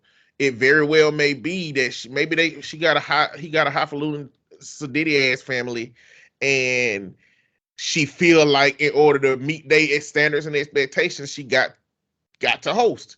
Maybe that's the case. Maybe it's like a psychological thing based on her previous experience with the family. That could be the case, and maybe her family got there from the trailer park and don't give a fuck about nothing. You know what I'm saying? I'm just creating those two extreme dynamics so you can see where perceptually she may be very okay with one and not okay with the other one. So, but that's why I was saying that. But that not wanting to be a host is still a problem. And if you're a husband that hears your wife say, I don't want to play host, then you have an opportunity as a husband to say, I promise you, you won't have to do nothing. You won't have to get out of the bed. You won't have to set nothing up. I'll either make sure my family got what need to be got at the house, and the house is how it is, and or they won't be here long enough for playing host to make a difference. Like this is an opportunity as a husband to calm your wife's worries about what the reason what she feels like she have to do if your family comes over. But he didn't do that. He just took the defensive I'm the daddy stance, which is again some more of that short-sighted shit where how am I showing up for my wife who just had our baby, who isn't wanting my family to come over because she doesn't want to host? How can I show up for my wife in that way to make it more comfortable for her if they come over? That's what you should do, but you're not doing that. Edit number 3. I want to emphasize this because people keep asking about it. I did not want to separate my son from his mother. I wanted her to come with us. She refused. I did not forcibly take my son away from her. It was her decision not to come along and her decision not to allow my family to come to her. Let me just read all these edits. I can get them out the way. Edit 4, my wife is not physically handicapped from childbirth. She has been mobile and going out, including a 6-hour car ride 2 weeks ago. Edit number 5, my wife refused any options involving my family coming to us, no hotel or in-town visits. She refused both. She also refused, she didn't want you to take the child. Like, if you're going to use that she didn't want you to do it, she didn't want you to invite the family over as a reason why you didn't do it. She didn't want you to take the baby either, but you did that. So, like, obviously her just not being in agreement was not going to keep you from doing one of these things. It still would have made more sense for you to have your family come over and she just have to deal with the fact that they were there and, like, you took the baby downstairs to let them see the baby, as opposed to taking the baby across town or not out of town. Actually, a couple of hours away is out of town, maybe out of state, depending on where the fuck it is. So no, sir, that's not a reasonable. She refused to any options where they came in for a visit. She refused this last option too, but you still chose it. So you could have chose something else. Like, I get one of his family. He's not an asshole for wanting his family to interact with his first baby. Okay, it's the way that he went about it. I feel like I said, taking a newborn out of the state, out of the whatever. Again, a couple of hours could be out of state or out of the city. Either way, that's way too far of a trip for a kid that new. And so, if your issue is your family being able to see him again, she wasn't gonna be down with any of these options. So it was still on you to determine what you felt like was gonna be the best option out of all the ones that she didn't agree with, and you chose the wrong one. Period. Problematic. That was all he didn't do any updates or anything, but people was in the comments that roasted. They were very upset. I think he's the asshole. I think he's the asshole. I don't want to say sympathize with him in this regard, but I understand where he's coming from and his vantage point, and him loving his child and valuing having a child and wanting his family to share their time with his child as his family is. But this ain't how you do that. You know, I mean, creating stress for her, creating risks for your child. And I really like to believe that the women, at least on his family side, was saying, no, don't worry about it. Tend to her because blah, blah, blah. And him just being like, huh? You day one? Because especially this is his first baby. No, they wanted to see their grandchild or whatever. Like, no. I don't think that so you don't think nobody said, even though he ain't supposed to come out in this period of time, still bring him anyway, even if it's risky. They were in agreement with him bringing the child, or they might have been. They might have been. This is what I like to believe about my family. I would like to believe that if I was in this situation, I would like to believe that my family, and I believe my mama would do this, would be telling me, no, it's okay. We'll get to see the baby when we see the baby. Tend to your wife now. Don't do nothing that's going to create no turmoil in this moment. But you know that is not the healthy response of most family members. Like, yeah. So I am not inclined to believe that his family was that understanding about, especially considering he said this started 5 weeks. So it's at least 2 months into this baby being in existence by the time he took the baby. And they're being told they can't come to the house. They can't come see the baby. And him saying, well, I'm going to bring the baby to you. I don't think they would have told him not to. I don't. Maybe in the very beginning, if it was like the weekend after she got out the hospital with the baby, but 2 months later, I feel like most of the family was probably like, bring him out. We want to see him. If she won't let us come to the house, then we going to bring him on down here. Gotcha. So I'm not inclined to believe they were that understanding.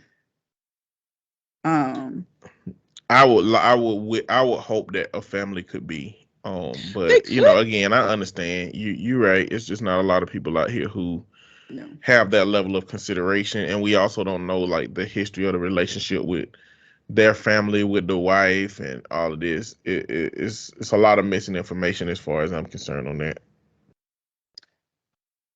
Yeah. Let's see. Am I the asshole for treating my daughter-in-law like a child when she was acting like one? See, this already starting off bad, ma'am. Very bad. Like, whew, mother-in-laws, boy. My son and his wife have been staying with us for about a month now while they prepare to move into a new place in May. Oh, this is the father-in-law, not the mother-in-law. My bad. My wife and I enjoy having them with us, and for the most part, my daughter-in-law is lovely, but she is very messy. I'm retired from the army, and I have always run my house to a certain set of standards, and I expect them to be followed even by guests. This already. My son has often described his wife as someone who prefers clutter, and she generally likes to have things where she can see them. But after I voiced my displeasure over the clutter in the guest bedroom they are presiding in, as well as in the guest bath that they are used every day, she did begin to decrease the amount of clutter, but not to the standards I would like in my home. My daughter-in-law still leaves her makeup out in the bathroom until she gets home in the afternoons because she runs out of time in the mornings to put them up. To her credit, she does clean everything once she gets home, but I don't appreciate having to stare at the mess for hours until she gets home. Why are you going in the guest bathroom in the guest bedroom anyway? You don't even have to go in there. It's the guest room. I tried handling privately with my son in hopes that he could talk to her, and while he did agree, he mostly made excuses about her behavior, equating it to an unstable home life growing up with incompetent parents and in the foster system towards her later teen years. I admit she is quite young at 20, sir, but my kids knew how to clean up after themselves before they were out of elementary school.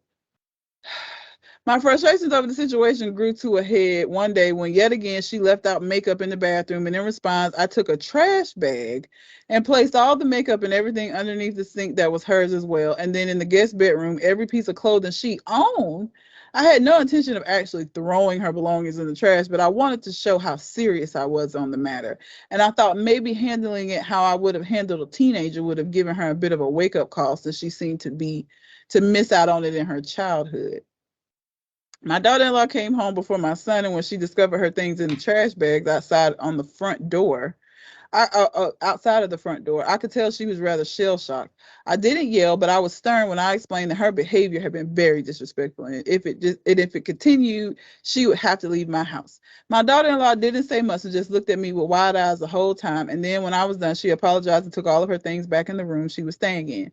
I could hear her crying, which seemed to me to be dramatic, and when my son came home, he apologized for the daughter-in-law's messiness, but said that the way I handled the situation was too far. I told him it was my house, my rules. Now my daughter-in-law has been keeping all of her things in her car and won't even place them in the house at all. She has also become very reserved when I'm around, but it's completely fine around my daughters and wife.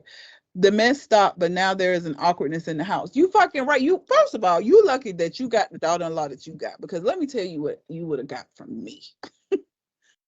You don't even have to fucking be in here.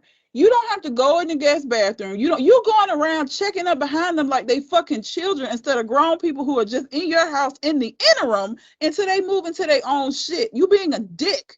Okay. And if I had come home and you would put all of my shit in a trash bag and set it outside, I would have left immediately and said, fuck you and your house. And that would have been the end of our whole entire goddamn relationship. I'm not going to tell him that he can't interact with his father, but I could tell him that his father could kick fucking rocks and that I'm not going to have any further interactions with his bitch ass, because if I do, it's going to be a problem, a physical problem, because your daddy full of shit. That is the most excessive and ridiculous shit. Like, dude. And she left her makeup out on the counter and you just bothered by it? She didn't put shit all over the bathroom. She not shitting in the shower. He's been brainwashed. He's been brainwashed. This is what they do in the military, and this nigga retired from the military, meaning he willingly accepted the brainwashing for a whole fucking bunch of years. I had two family members, like my aunt and my How uncle. old is he? It didn't say. They didn't put it in ages. Because My this aunt really and my sounded uncle like both boomer shit. retired from the military. and still live together. And at no point, and we go up there every Thanksgiving and stay at their house, and shit be all over the place. And at no point has my uncle ever did that shit. That is out of line and so over the top. And you talking about she being dramatic because she cried because you put her shit outside. You're being dramatic about this perceived mess that you keep talking about. Don't fucking go in there. That you gave them that space for them to stay in until they left. It'd be different if she was putting shit all over the house, in the living room, the den, everything cluttered just everywhere. It is literally just in the space that you gave them in which to live. She ain't let it spilled out. And you going out of your way to go in there and check shit? Like, motherfucker, if you don't sit your ass down somewhere, I'd have kicked him in his shin. Like, what? No, bro. He would have did your ass like Major Payne did when that boy went up to give him a hug. You remember that scene? Yes, because he didn't know what he was doing. I love you, Major Payne. You plotting on me, boy. Yeah, that was And all of the comments, everybody's like, why are you spending hours in the guest bathroom staring at her makeup? Like, you don't have to go in there. I got a guest room, bedroom in my house, and I don't ever fucking go in there. The only time I go in there is because the closet in there is where I keep all of my extra sheet sets and shit. So when I get ready to change the sheets out on my bed, because that's the closet that I use, that's the only fucking time I go in there. Why are you going in there looking in behind them? That's why. Let me tell y'all about scrub life, okay? Life living with my father. He has OCD, okay? And what him having OCD means is that not only does he need to make sure that the spaces that he frequents are clean, he needs to believe that every space in his home is the same level of clean that he deems acceptable. Which means he never come into my room, but in his head, my room is spotless. In his head, my bathroom is spotless. And it's reasonable, maybe even to his standards, but if it wasn't, if he walked in here, it would be an utter problem. And not only would it be a problem, but it would be problem enough for him to follow up on it several times to make sure that it's that way. Now, I don't know if that's like a special ass kind of OCD or if that's how OCD always worked. But I feel like what happened with this man, like this is what happens. Certain types of minds that are already susceptible to shit participate in systems that exacerbates that system. For example, he was already predisposed to having OCD, and then he went into a system that really, really taught him what it means to be clean, but also created an unreasonable expectation that everybody else around him be clean too, because that's what the military brainwash you into doing. Everybody around you clean up the same. It's the same. And he raised his kids like that. Who probably hate his ass secretly. Oh, absolutely. No. Grew up like that, won't Well, all of them definitely don't love him, but it sounds like husband is just a fall in line type motherfucker who was never going to deviate away from daddy's shit, even if it came to his woman. You know what I'm saying? But some of them kids don't come home. They don't come back home. But that none of that makes an excuse for trying to make the whole world look at the shit the way you look at it. Like that woman don't have no allegiance to you in that degree. And you even said that she take care of the shit when you ask for it to be taken care of. So the most unrealistic expectation you have is that she adopt her way of thinking to the kids that you raised. Remember, they had to learn that over 20 years. She's 20 years old, and you're saying that she needs to have this inherent understanding of how I want shit clean before I accept her. And if she don't adopt to that system within these months that my children took 20 years to learn, then I'm going to put her shit outside, bro. Bro, that shit was really, really unnecessary, because it's like, it wouldn't surprise me if she was like, because the way you talking, about how you respond to it, be like, yeah, because this is definitely gonna jeopardize your relationship with your grandson. Now, if you ever have one, she's never like that one. You ain't Don't going over act there to like stay with him. yeah, I don't act like there is not this one thing that your son could have with this woman that you values enough to want to be in your life, and now you just don't fuck that up. Because my child would never go stay over there. You are not finna put this. Nope. No, he can go over there to visit. He is not staying because he is a child, and I'm not gonna have your daddy yelling at him because he knocked some juice over like fucking kids do.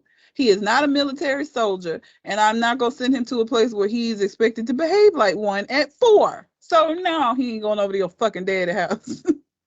And then for him to complain at the very end of all of this to say, well, now things are awkward. What the fuck did you think was going to happen? You put her shit in a trash bag and say, first of all, foster kids, a lot of times, at least here in Alabama, and like they put their shit in a bag, in a trash bag sometimes. They have to bag up what they can take on their way to going to a group home, foster care, whatever, if they get removed from the home.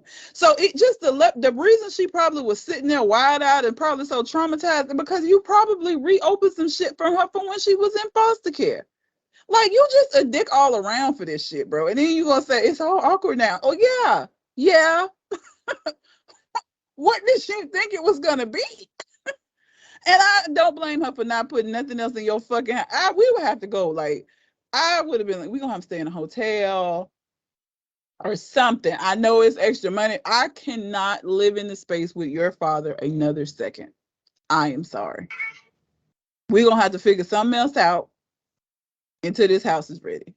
This ain't gonna work for me though. So I'm gonna box your dad out. Yeah, it's a wrap. Jesus. Oh, that's just so mean, just for so many reasons. Like I said, and with her being a kid that was involved in the foster care system and had to move around a lot and shit, and you for somebody to do that kind of shit, bro, like that's just not okay. It's not okay. And even if she hadn't been a foster kid, you just don't treat nobody like that in general, any fucking way. Your dad's a dickhead. Or sir, he wrote it. You're a dickhead, sir. And you probably are not going to be able to interact with your grandchildren the way that you're going to want to because of this. And again, you probably do have older kids that don't ever want to fucking come home and you wonder why. This why? Because you're a dick. Who want to come stay with you? For what? For why?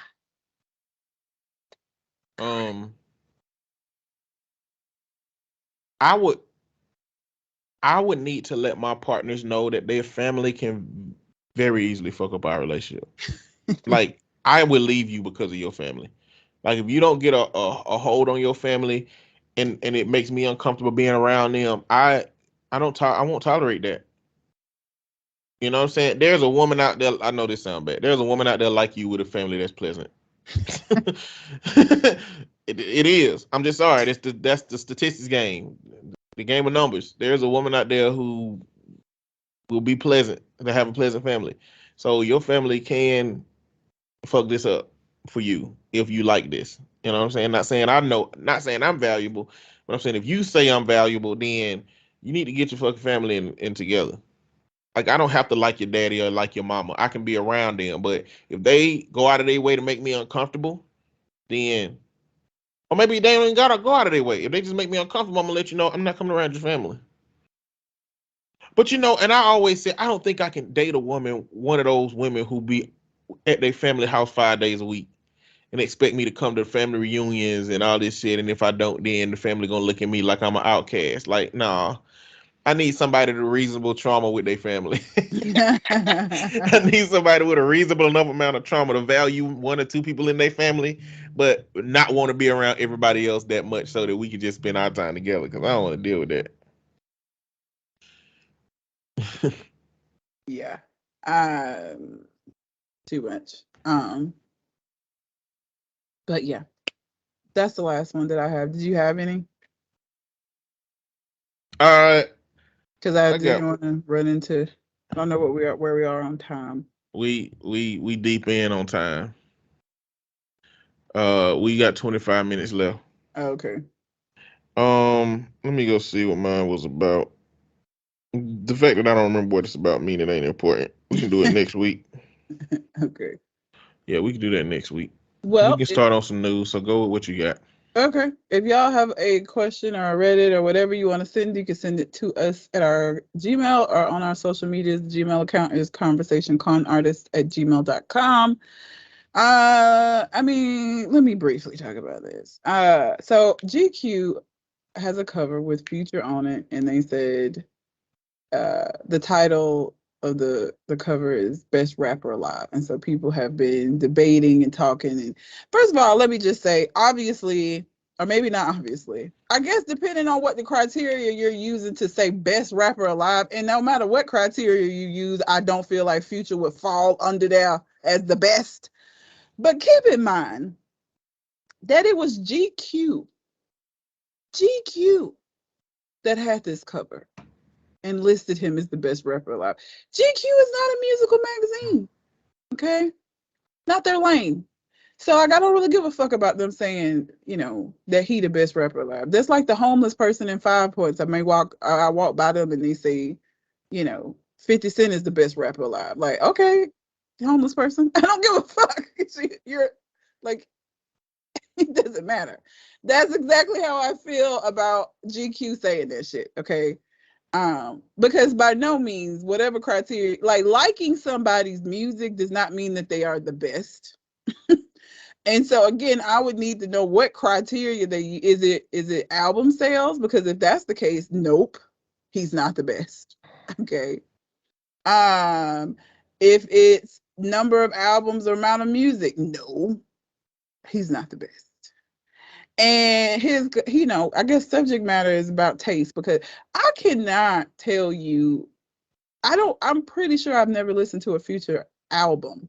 I didn't heard the little bops that make the radio, right? But at no point have I seen Future got an album coming out and been like, yes, I gotta make sure I stream that shit. Like, best rapper alive is a joke. Because there's so many people still living that that don't even need to step into the chat. Like, so you know, for everybody that's like all up in arms about it, like, remember the source. That's all I'm saying. Remember the source. It's GQ. He was on the cover of GQ and they call him the best rapper alive. I feel like you have to take that with a grain of salt. Like, it's not that deep for me. I disagreed with it, but I was also like, well, it's GQ. You know, they made a very provocative cover that people are gonna talk about as we're doing now, and it's gonna help them say. I don't even know if people buy magazines anymore. However, magazines make money now, it's gonna help them with that. So that's what that was about. I highly doubt anybody at GQ even feel like that nigga is the best rapper alive. Okay, but what is it? It's provocative. It gets the people going. That's what this is. That's what it is. Period. I am so unmoved and appalled by this story that I'm intentionally not going to comment on it. Continue what you got to speak on, but I ain't saying shit. It's GQ though. I mean, again, I couldn't get too mad about it when I saw it, because again, it came from GQ. If this had been the sort, like some musical entity saying that he was the best rapper alive, then I would have been like, who is smoking crack and got wind and was allowed to get on the internet? But like GQ, like I said, this is a way for them to, like, again, however magazines make money, because I really don't feel like people buy magazines anymore. However they make, and they don't stream, or so however they make their money, this was a way for them to do that, to get people talking. That's how I feel about that, because there is no way that Nvidius, whatever the fuck his last name is the best rapper alive. Get the fuck out of here. Again, this is just gonna be brief. Jada made a post about that they need some healing before they talk about the slap and all of that on the red table talk. And I'm here to say, Jada, shut the fuck up. Don't talk about it at all. Don't bring this up. I don't care how many years go by. Just shut the fuck up. Don't bring this to the red table. Please don't. Please, for the love of all that's holy, just don't. Don't. When y'all heal from this, whatever that fucking means for y'all, let it be. Let it ride, let it go. This does not need to hit your red table at any point, ma'am. Just shut the fuck up. Just please don't. I don't want to see 3 years from now that you're going to sit down and talk about the infamous slap. No, Jada. No. Just no. Don't do that. Tennessee passed a bill that will require drunk drivers to pay restitution similar to child support if they kill a parent of a minor, and I'm behind it. Because drunk drivers survive accidents all the fucking time. And it's because their inhibitions are like loose. And so, when you have an accident, you tense up. That tensing up is what gets people hurt, right? A drunk motherfucker who don't even know what the fuck is going on, they're not going to tense up because they're really not aware of what's going on, which is why their survival rate in those accidents are so much greater than the people that they hit. But I think they should have to be fucking responsible for making a child an orphan. I don't agree. No? Why? Because they should be in a position where they never make an income ever again in their life. This is true, but that ain't gonna be the case. They should be in jail for the rest of their life, unless unless they want to they should be in jail the rest of their life, unless they want to put special assignments on them while they in prison that will pay them an actual wage that goes directly to the child. Because that will be something that will be meaningful, because they do make money. Them license it'd be like a tenth of a cent or some shit. Prison labor already exists, but maybe train them to do some specific skill, like fucking Andy Dufresne in Shawshank Redemption, where he was doing the motherfuckers taxes and shit. Oh yeah. Train him to do all the prisoner taxes, and over the tax season, pay them $5,000 to do it, and then send that to the child every year. Goddamn, but they shouldn't be free. And I guess if they are free, then something should happen. But you get time for vehicular manslaughter, but they'll be out to live their life. It's not a lot of time. Like it's not so much time that you wouldn't be able to come out of there and rebuild your life. It's not. You know what I think? What they should do is they should train the child to be an assassin. You remember on Kill Bill when Beatrice went and killed Vivica Fox, and the child was she was like, "Hey, if you ever want to come fuck me up, then do it." I think they should train the child to be an assassin, and the child be able to go get their vengeance. Fuck, the child wants some child support. You kill my mom, I'm gonna get $400 a month. Man, fuck you. Fuck your government. Fuck that money. I'm gonna kill that nigga when I turn 20. That's what's gonna happen. That's what I'm thinking. Jury awards man $450,000 after employer hosted an office birthday party against his wishes, and they fired him afterwards. Now, let me say, as somebody that's worked in multiple offices, there is nothing worse than forced socialization. I despise office parties, okay? And I worked at a place for 6 years where my fucking supervisor, everybody's birthday, she would take 2 hours plus out of the workday to celebrate these goddamn birthdays. And we all hated it because she was histrionic and she made it all about her. She would buy gifts and give it to you and then make a big deal about the fact that she knew that you would like this thing. That's what she would do. She would be like, and I got you this because, I remember a couple of months ago where you were talking about you like this, and I remembered, so I got you this, and then I got you this in this color because I know that it's she would just turn the shit into, it was awful. So first of all, stop with I hate office parties. It's the worst. It's the absolute fucking worst. But this man has an anxiety disorder. He has very bad social anxiety. And so when he caught wind that they were planning a birthday party for him, he specifically said, I don't want it because it's going to have my anxiety acting up. I don't want to do it. They went ahead and did it anyway. Once he got word of the celebration that was going to happen in the break room during lunch, he decided to sit in his car at that time and to not participate. So he just removed himself from it. So then the next day, the managers confronted him. He had a panic attack. He had a panic attack, then went to his car. Oh, he had the panic attack before. I thought he had the Yes. panic attack when they fired him. No, he had a panic attack when he went there and Oh, when they okay. fired, not when they fired him. So, okay, he had a panic attack when he realized they was throwing him a party, then went to his car.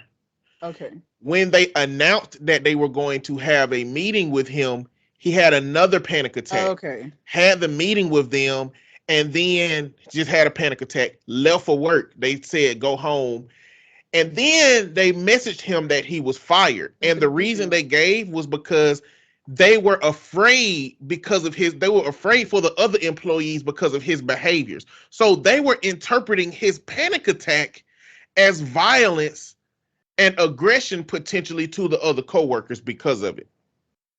He very clearly told you people that he has an anxiety disorder and that because you can't force a fucking birthday party on somebody. Do you know how crazy you sound? You know how crazy you sound saying if somebody say they don't want a birthday party and you be like, you gonna get this birthday party. Like, you sound nuts. They should have just respected his wishes and not did the fucking party, bro. Listen, it was so many other ways to also market this. They could have said, like, they could have had every employee birthday set, and for employees that didn't want a birthday celebration, they could have called that shit a motivation day or something. Like, if the goal is really to just have something to do for employees' motivation, they could have said, this has nothing to do with your birthday. This is a motivation day. This is what we're going to do. It's just so stupid to me that you have to tie it to celebrating another person that capitalism would dictate they don't give a fuck about, as also indicated by how they treated this situation. They didn't give a fuck about that man. No, They you didn't give gonna a fuck fire about him because they gave him a party that he didn't want, and he had a panic attack. And instead of being sympathetic to mental health, they said that you're a danger to your coworkers, and so you're fired. So my coworkers a danger to me. Hell, you not. I hope that fucking business going belly under with that shit. Well, they had to pay him $450,000.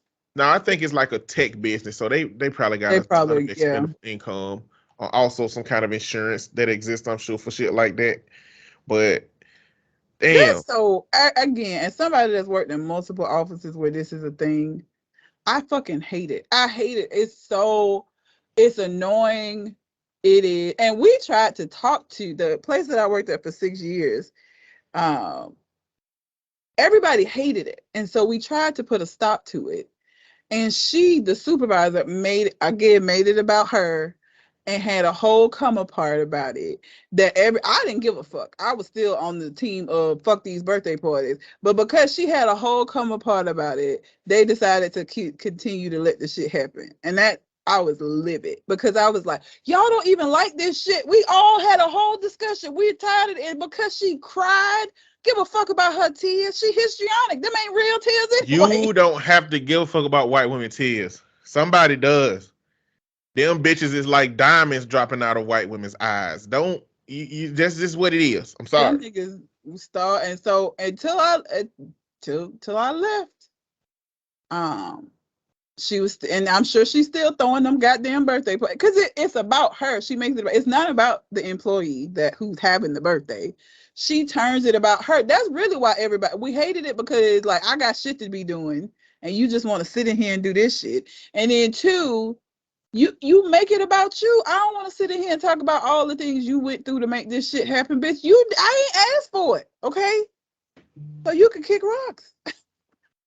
I hate forced socialization. I can't stand that shit. I hate it. I hate it. That's one of the main things that I hate about office work. Like, I hate them situations where they force you to socialize. I hate going away parties.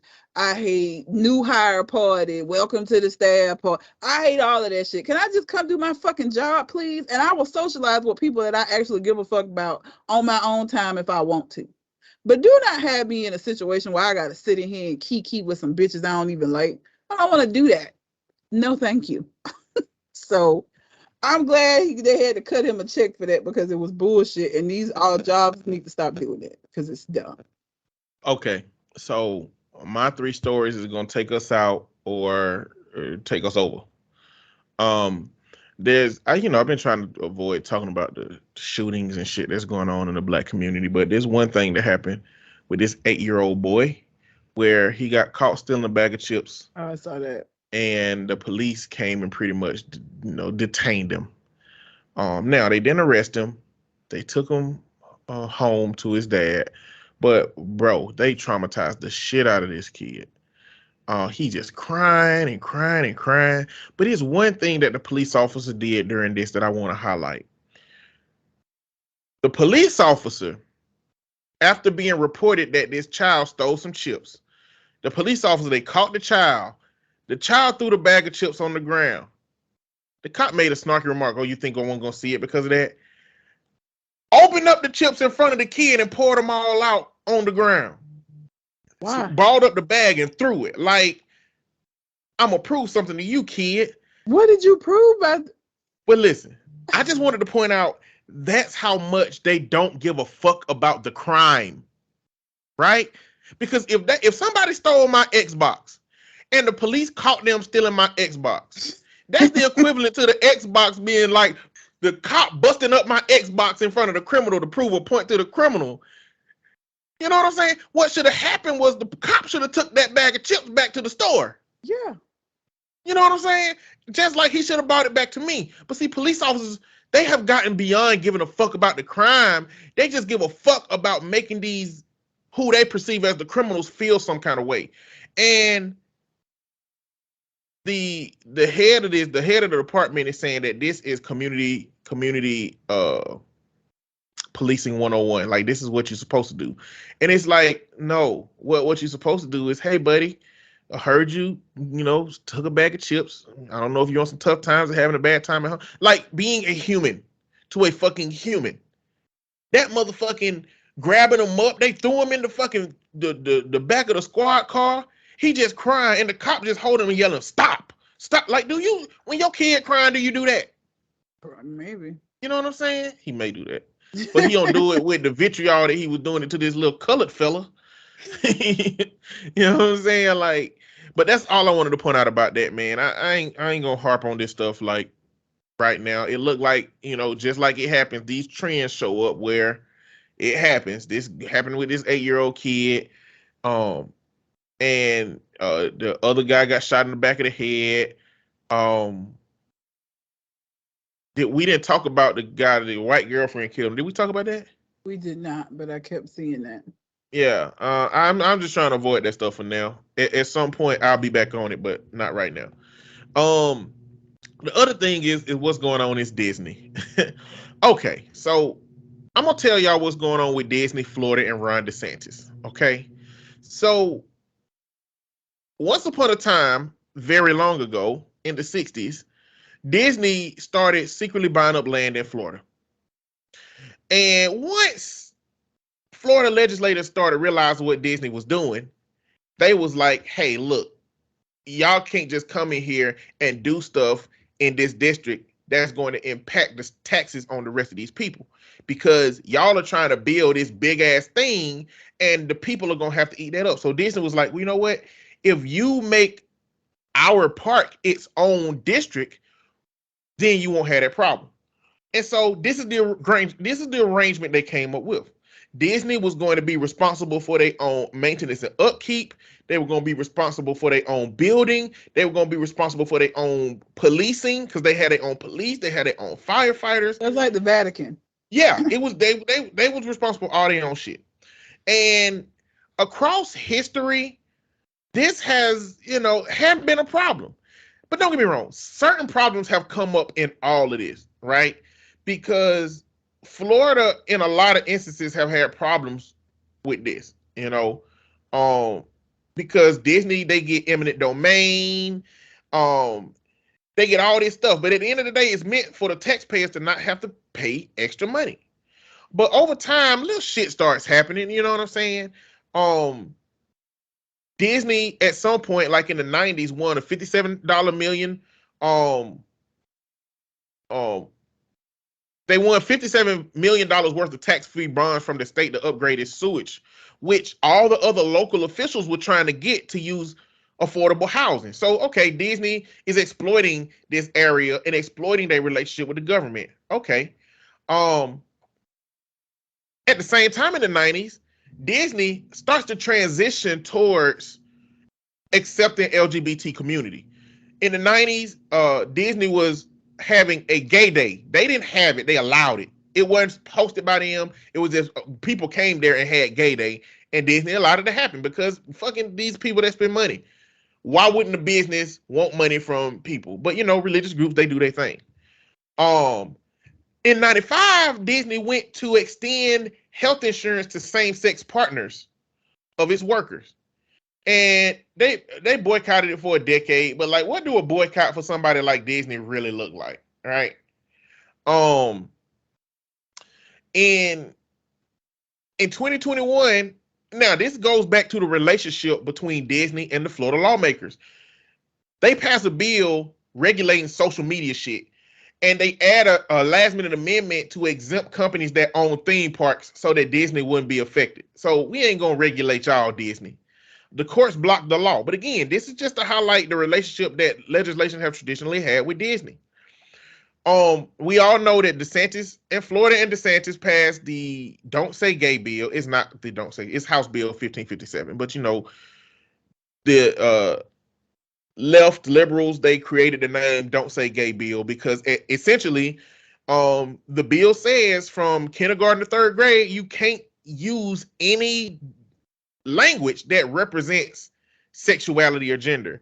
Now, we talked about last time when we talked about this on the show, how that kind of backfired because while they really mean for it not to be used as gay, you can also say, okay, well, you also can't say marriage between a man and a woman. You also can't say Mr. or Miss. The legislation is written so vague that it can apply to a lot of shit. Now, if y'all don't know, with the Don't Say Gay bill, what we're seeing is a lot of LGBT parents, a lot of LGBT teachers and students that speak about LGBT being targeted and getting in trouble for using language. Not only that, but a bunch of other states passed that shit too. Alabama got one now. Red, I don't know if you knew that, but Alabama got one now. They got a Don't Say Gay type bill where you can't, and again. Are you surprised? Is that No. But again, what this is meant to do more, all of this is meant to just push LGBT community back into obscurity and silence, starting with schools, because this is not a problem. This doesn't happen. But another legislation that Alabama also passed that Florida didn't pass is that, well, they didn't pass it this time. I don't know if they have it or not, is that you have to go to the bathroom of your biological sex. They passed that along with not being able to talk about gender or anything early in life. But again, these are not problems. These are not problems for kids under 12. This don't happen. They just use this legislation and create it as vague as it is so it can impact adults, and which is what it's doing. But let's continue.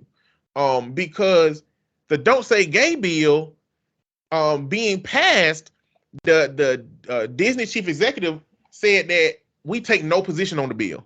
That is the worst thing that you can do in a situation where you have a group of people that come to your park, you have a group of people that work for you that are represented in this group. Because this is anti-them. You know what I'm saying? So a lot of internal backlash came from that. And he changed his position. He said, we don't support the bill now. And this puts us where we are now. DeSantis, because of Disney saying we don't support the bill, started a war with Disney. Calling them woke, because conservatives use woke now as a representation of when people actually like support oppressed and minority groups in the country, and targeted that they were unconcerned about human rights abuses in China because of his own interest there. And that was kind of like the first voice piece of saying, I don't fuck with y'all, Disney. Florida government don't fuck with y'all. And Disney kept doubling down. What it's turned to now is that Ron DeSantis now is trying to take away the special rights that Disney had, that we talked about, that they got earlier as that district. They're trying to take away their special status. And you know what? This is how hypocritical Republicans come off to me as being, because they always talk about how big businesses should be able to be free from government control. But when it comes down to a business not agreeing with what they want to happen, we got to retaliate. If you don't like what I'm doing, we gotta retaliate. And that's what Ron DeSantis is doing. And he's doing all of this shit because he wants to look like he's taking very particular positions so that when he run for president, he looks good to the people who he support. He can look at this.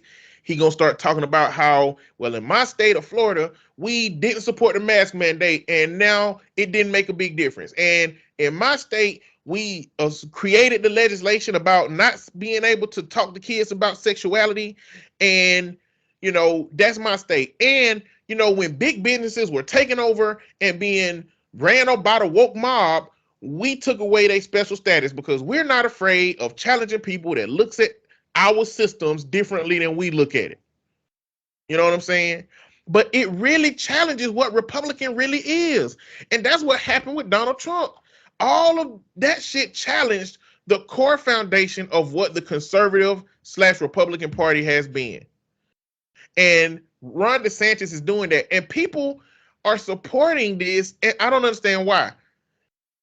I mean, I guess I understand why. Because it's transitioned from being a Republican Party and has transitioned to being the party of our own special interests and our own needs. What we want is the world to be what we want it to be. And anybody who don't want it to be that way is a problem.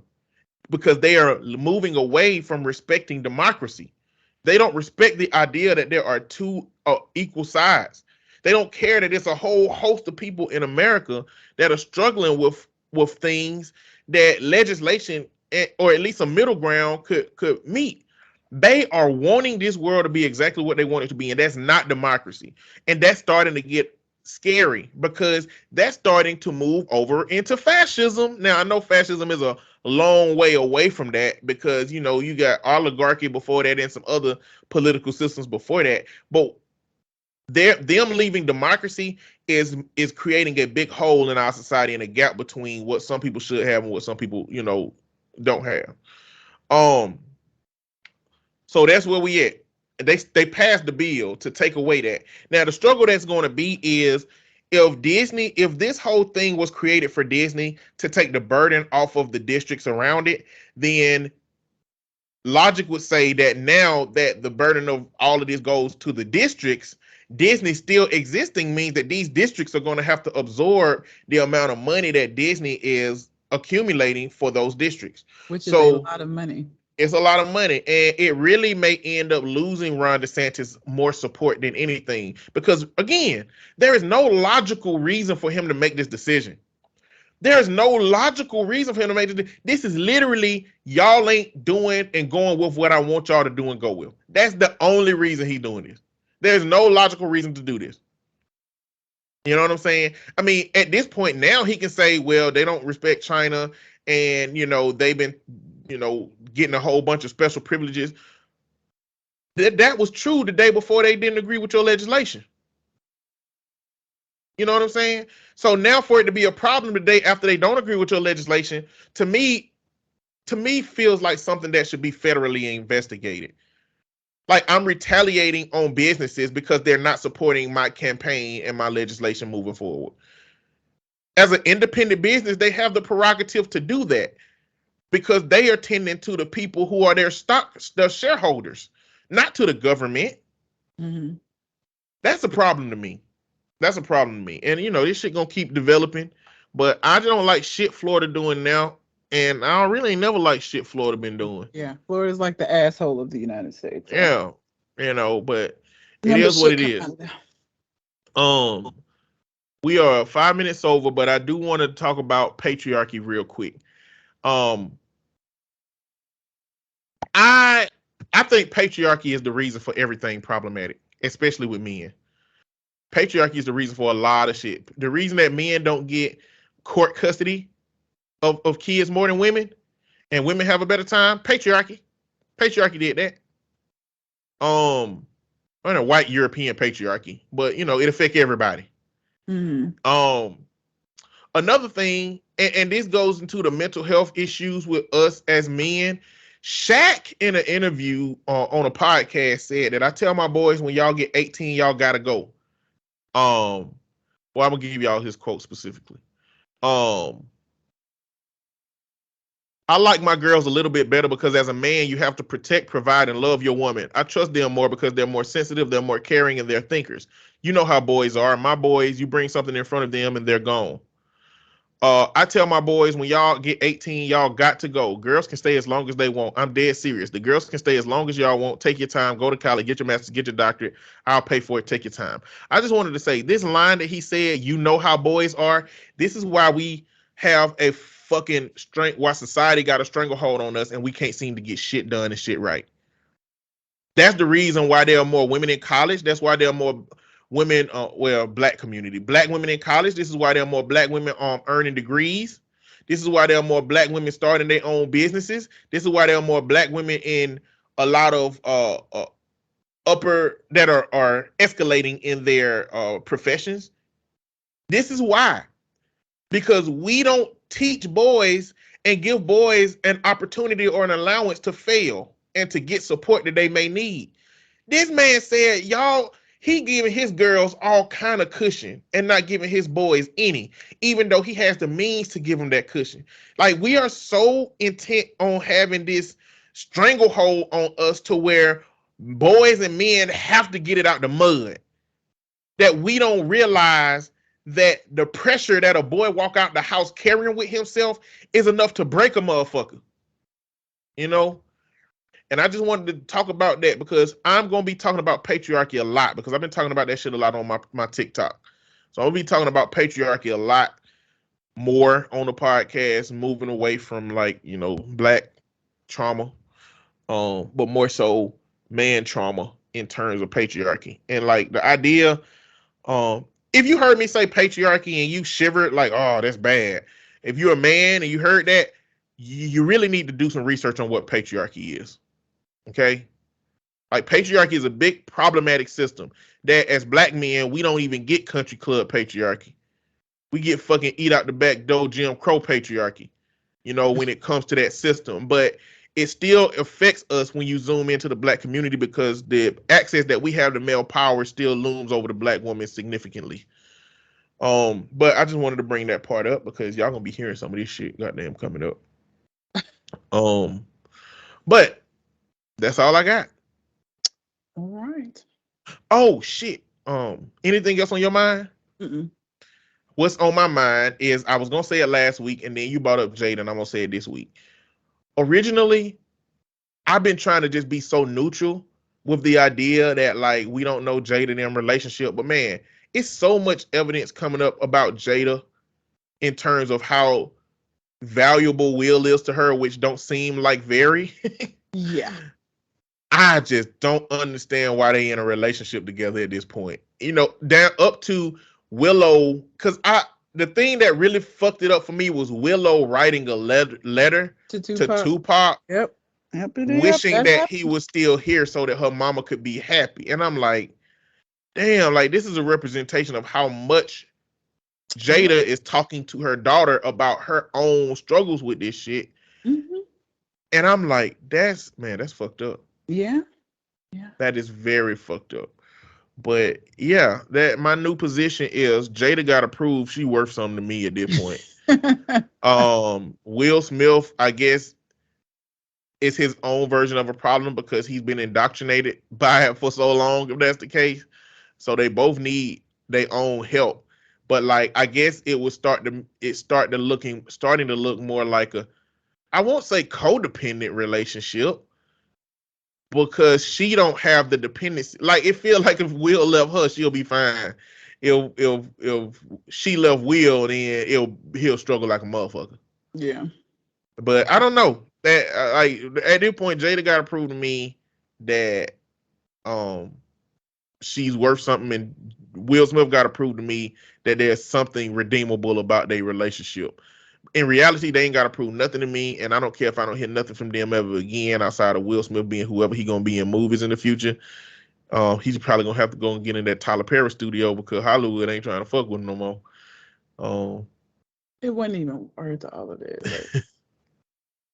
But that being said, yeah. Until we come to the next conversation, we out. Holla.